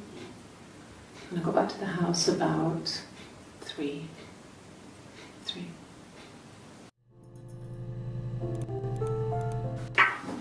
Let me see. Yes. I drove in here because I remember, well, I went over the river. And then there was a church there.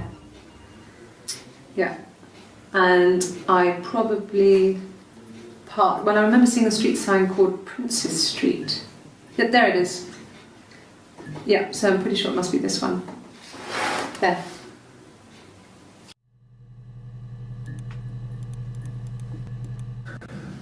It's like I told you before, I drove.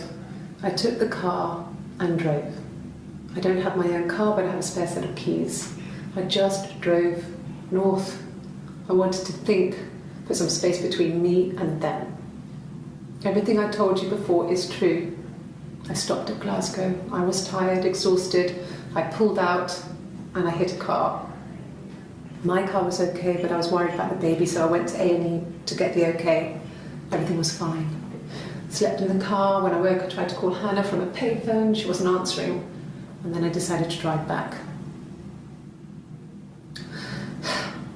I had decided that she was more important to me than Simon.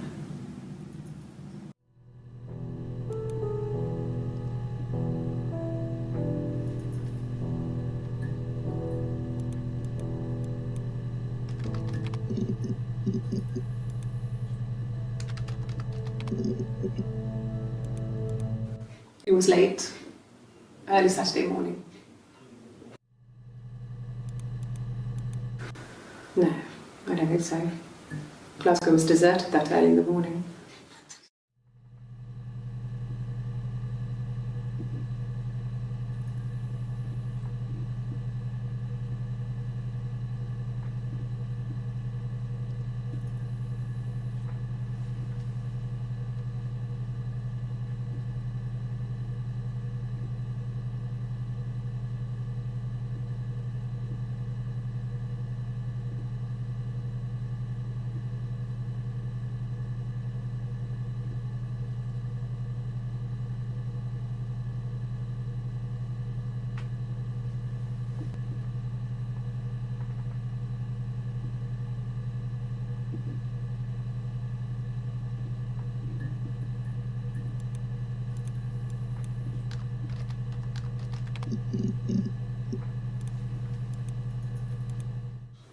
When you suspect someone of murdering their husband.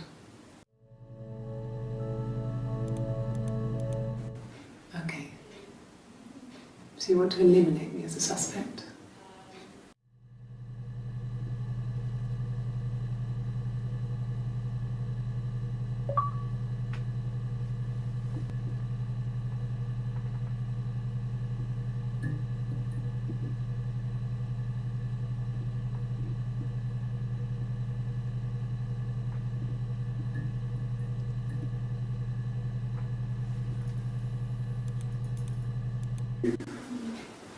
That should eliminate me as a suspect. If I was in Glasgow, can't be in 2 places at once.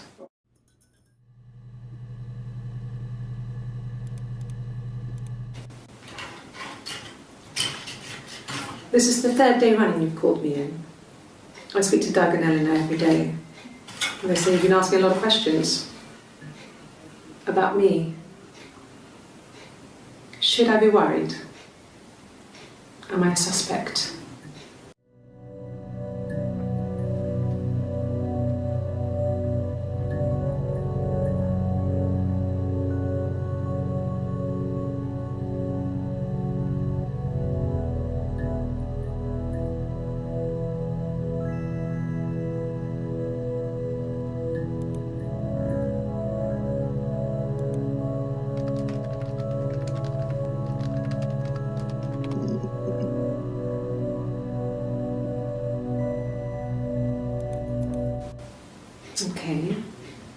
Sounds weird.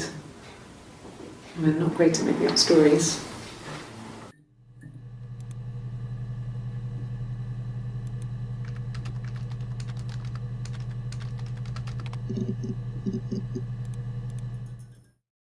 The mirror. I can't remember. I put it somewhere safe. Upstairs, I think. I haven't looked at it since.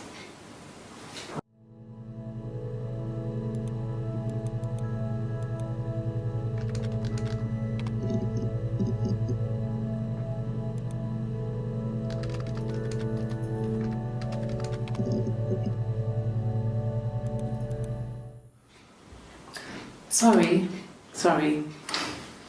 The picture, the way it's drawn, just reminded me of the books we used to read as children. I read those fairy tales over and over, and they were so real to me. Rapunzel was my favourite. My brain is just full of it. Are any of these in colour?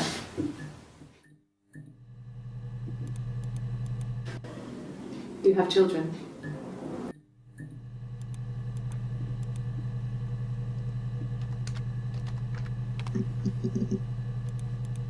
Yes, like a story. A beginning, a middle, and an end.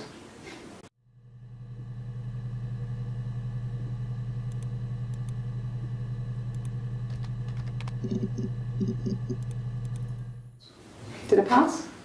Sorry, I messed it up with all that Rapunzel stuff. Do you need me to do that card again?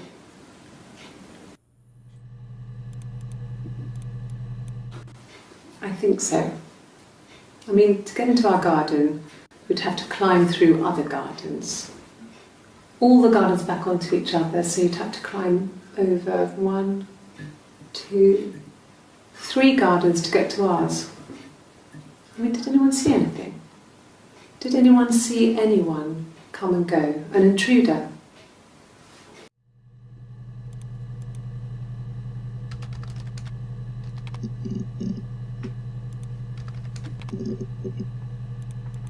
Ask the hospital.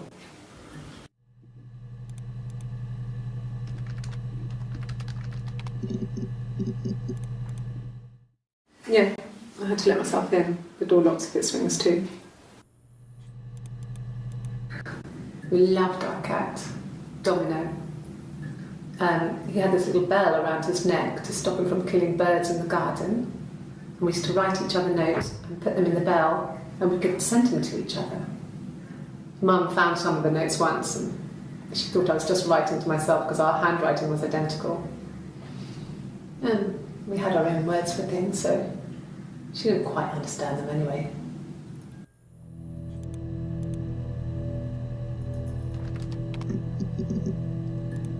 Yes, I always pull it shut and then lock the bigger lock with the key. No, I don't think it was. I turned the key, but it was already unlocked.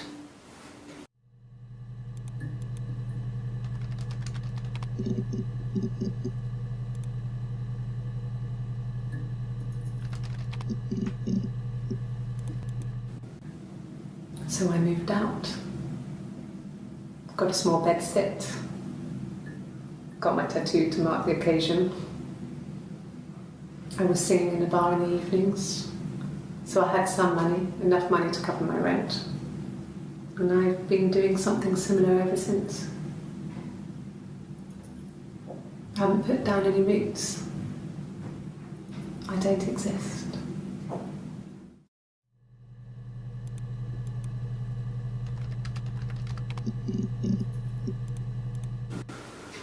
In the bedroom?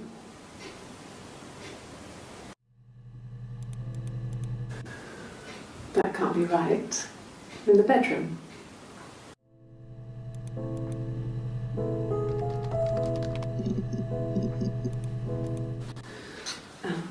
I sleep on the right side of the bed as you come in from the door. You can tell because I have 2 pillows and he just has 1.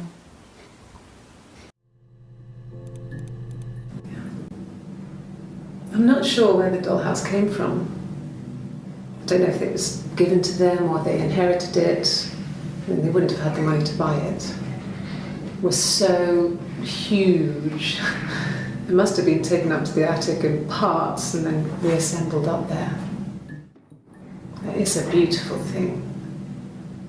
Wallpaper to scale, little furniture, the lights work, mirrors, beds, big duvets and pillows. We spent hours and hours playing in it, invented all these characters and families who lived there. We wrote paperwork for them all, passports, diaries, and gave them all really elaborate stories. Once, a moth got trapped in there. We'd left a light on. It was making the most horrendous noise. We tried to kill it, but it was tough. We ended up crushing it under a copy of the Arabian Nights.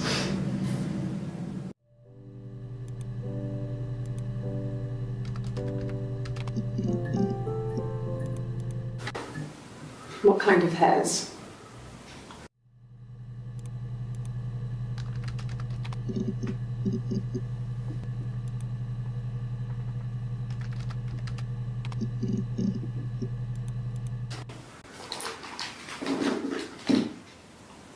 On his throat. How?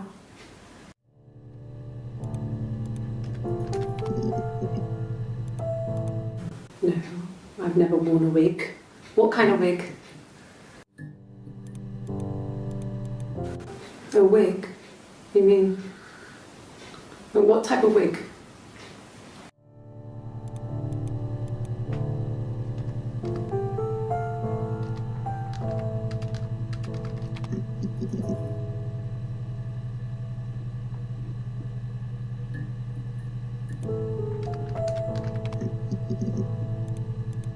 No, Simon wasn't seeing another woman.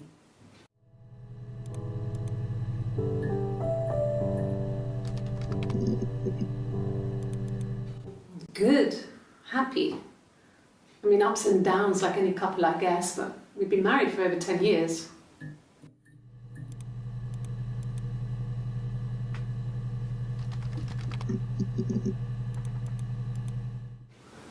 don't know if anyone really changes.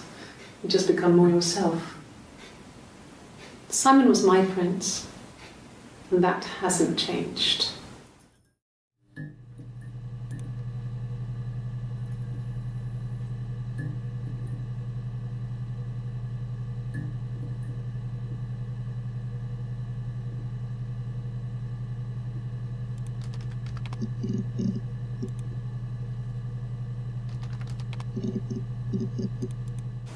Well, there you go.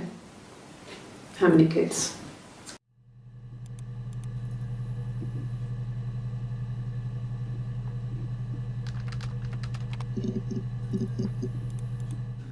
No, I have never been unfaithful. I've never cheated on Simon. Have I ever cheated on Simon? You asked that question yesterday. Simon never cheated on me. He was devoted to me, and I was devoted to him. Nothing in life is easy. We were good to each other. Life isn't a fairy tale. You do what you can.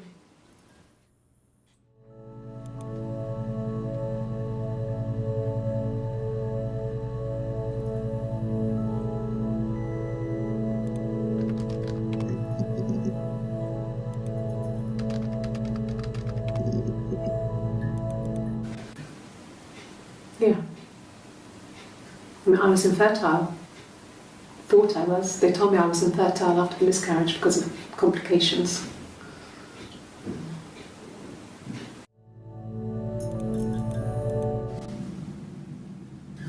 Hannah had a miscarriage. This was late in the pregnancy and it left her infertile. Felt like the universe had corrected its course. We were aligned again. But Hannah and Simon were still living with his parents. They were married. Simon had a job at the Glaziers now. Eric had given him a full-time position after he left school. And then...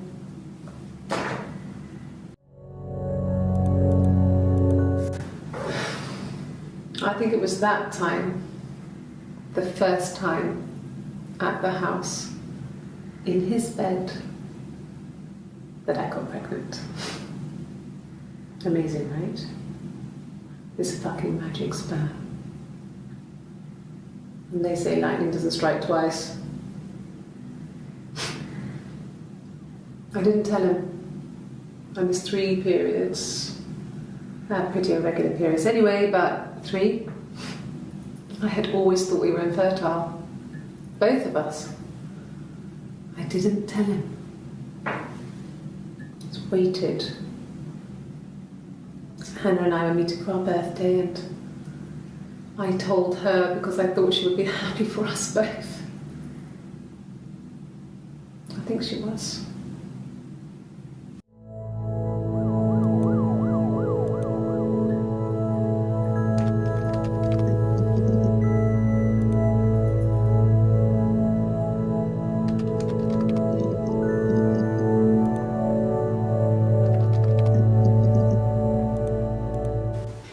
It's all that matters, really. The baby. Simon's dead, but the baby, that's how he will live on. Our baby. Rehearsed? You ask me the same question, you'll get the same answer. Is that your evidence? Of course I thought about what happened then. It's all I've thought about. My husband is dead.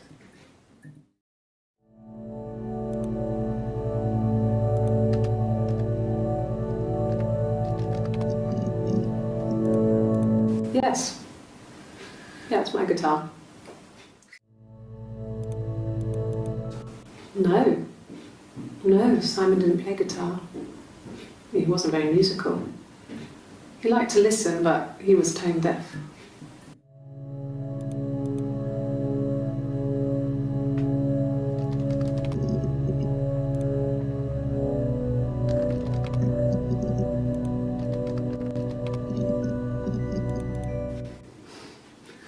Must think it's very cool that their dad is a police detective.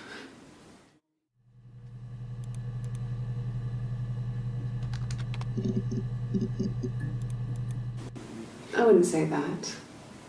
It could be passionate.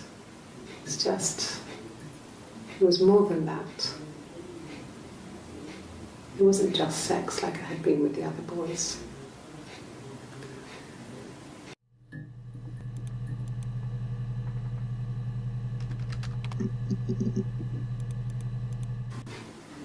Simon was very moral about that sort of thing. He wouldn't just walk out there and sleep with anyone. He wasn't that kind of guy. He took his marriage very seriously.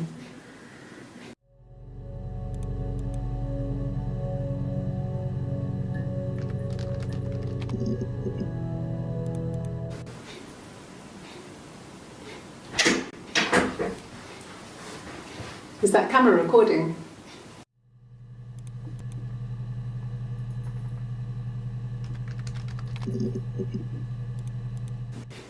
If you put me on You've Been Framed, I want the money.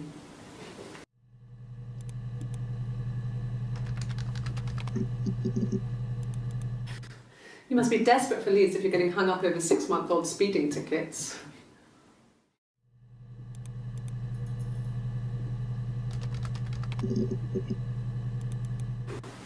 Well, I remember the ticket, of course. I paid it without telling Simon. Didn't want to get told off. And they put points on the license.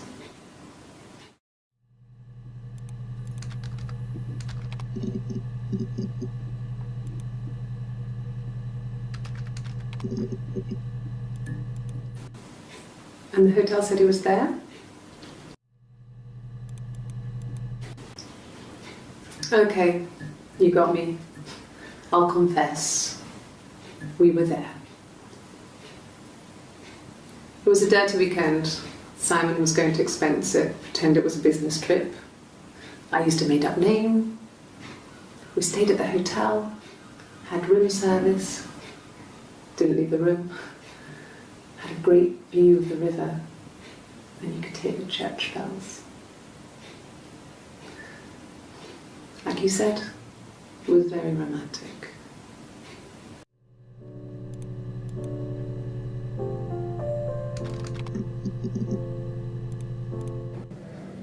My name? That was the only question I failed. Your lie detector works.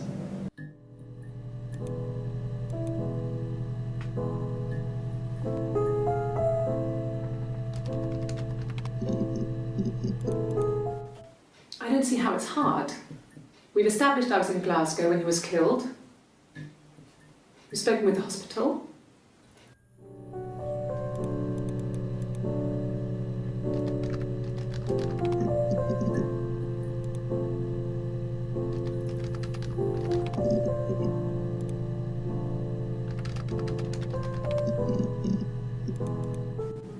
Yes, I understand my rights. No, I don't need a lawyer.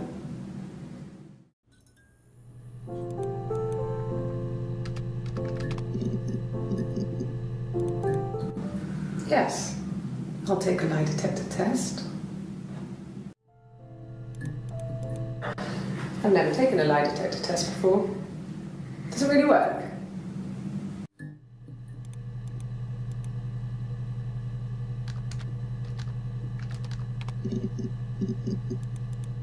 Sorry, yeah, I get it.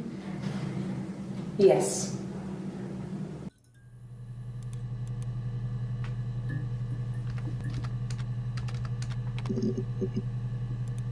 Yes.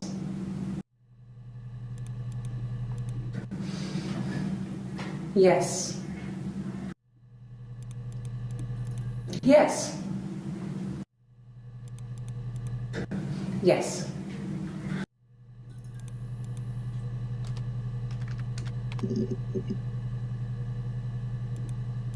No. No.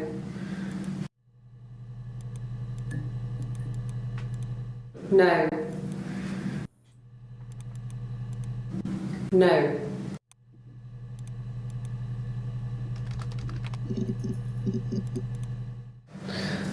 I can take this stuff off now. Did I prove I'm innocent?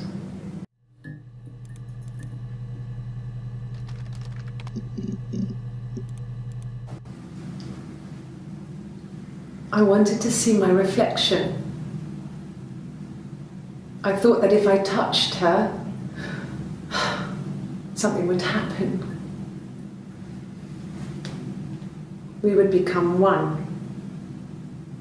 One girl.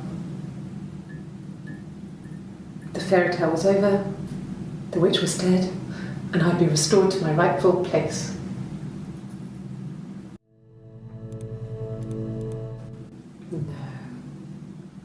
I told her it was one of my boyfriends, someone I had met in the bar. I think she was happy. But I could tell she was thinking, why couldn't it happen to her and Simon? They were the ones with the real life. Why not them?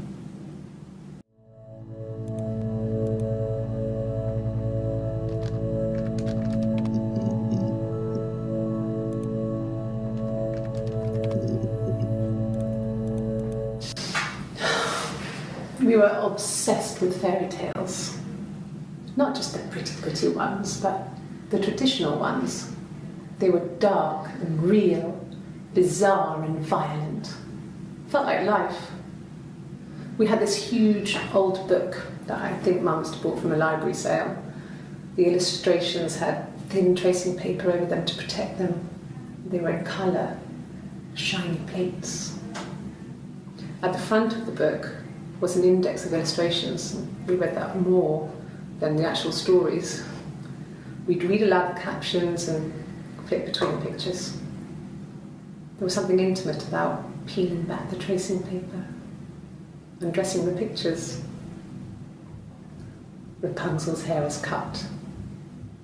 The eagle plucks out his heart. The princess pricks her finger.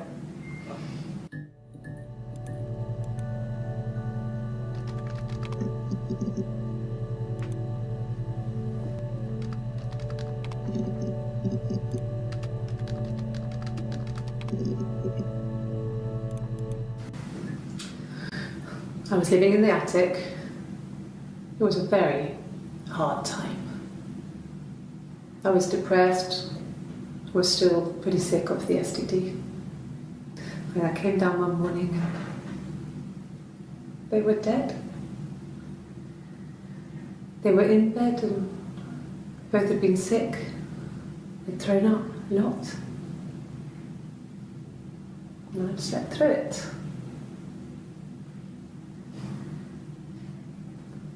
The police said it was the mushrooms they ate. Dad was a mushroom expert. I mean, he used to take us picking with him and he taught us how to recognise them. And there's no way he would have picked dead caps.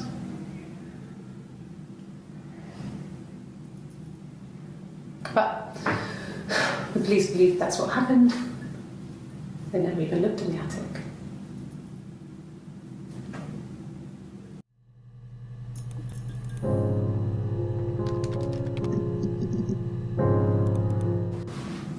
Yes, it was a cremation for the best.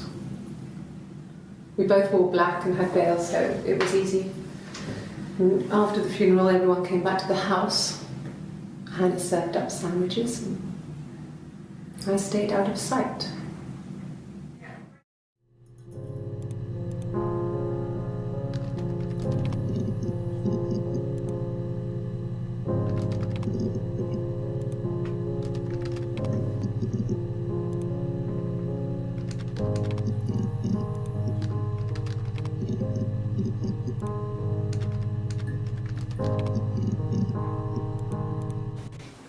I haven't been into work. I guess I've just been waiting to hear from you, hear from my husband.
She sent him out the house, kicked him out, called me up, crying, and I went round.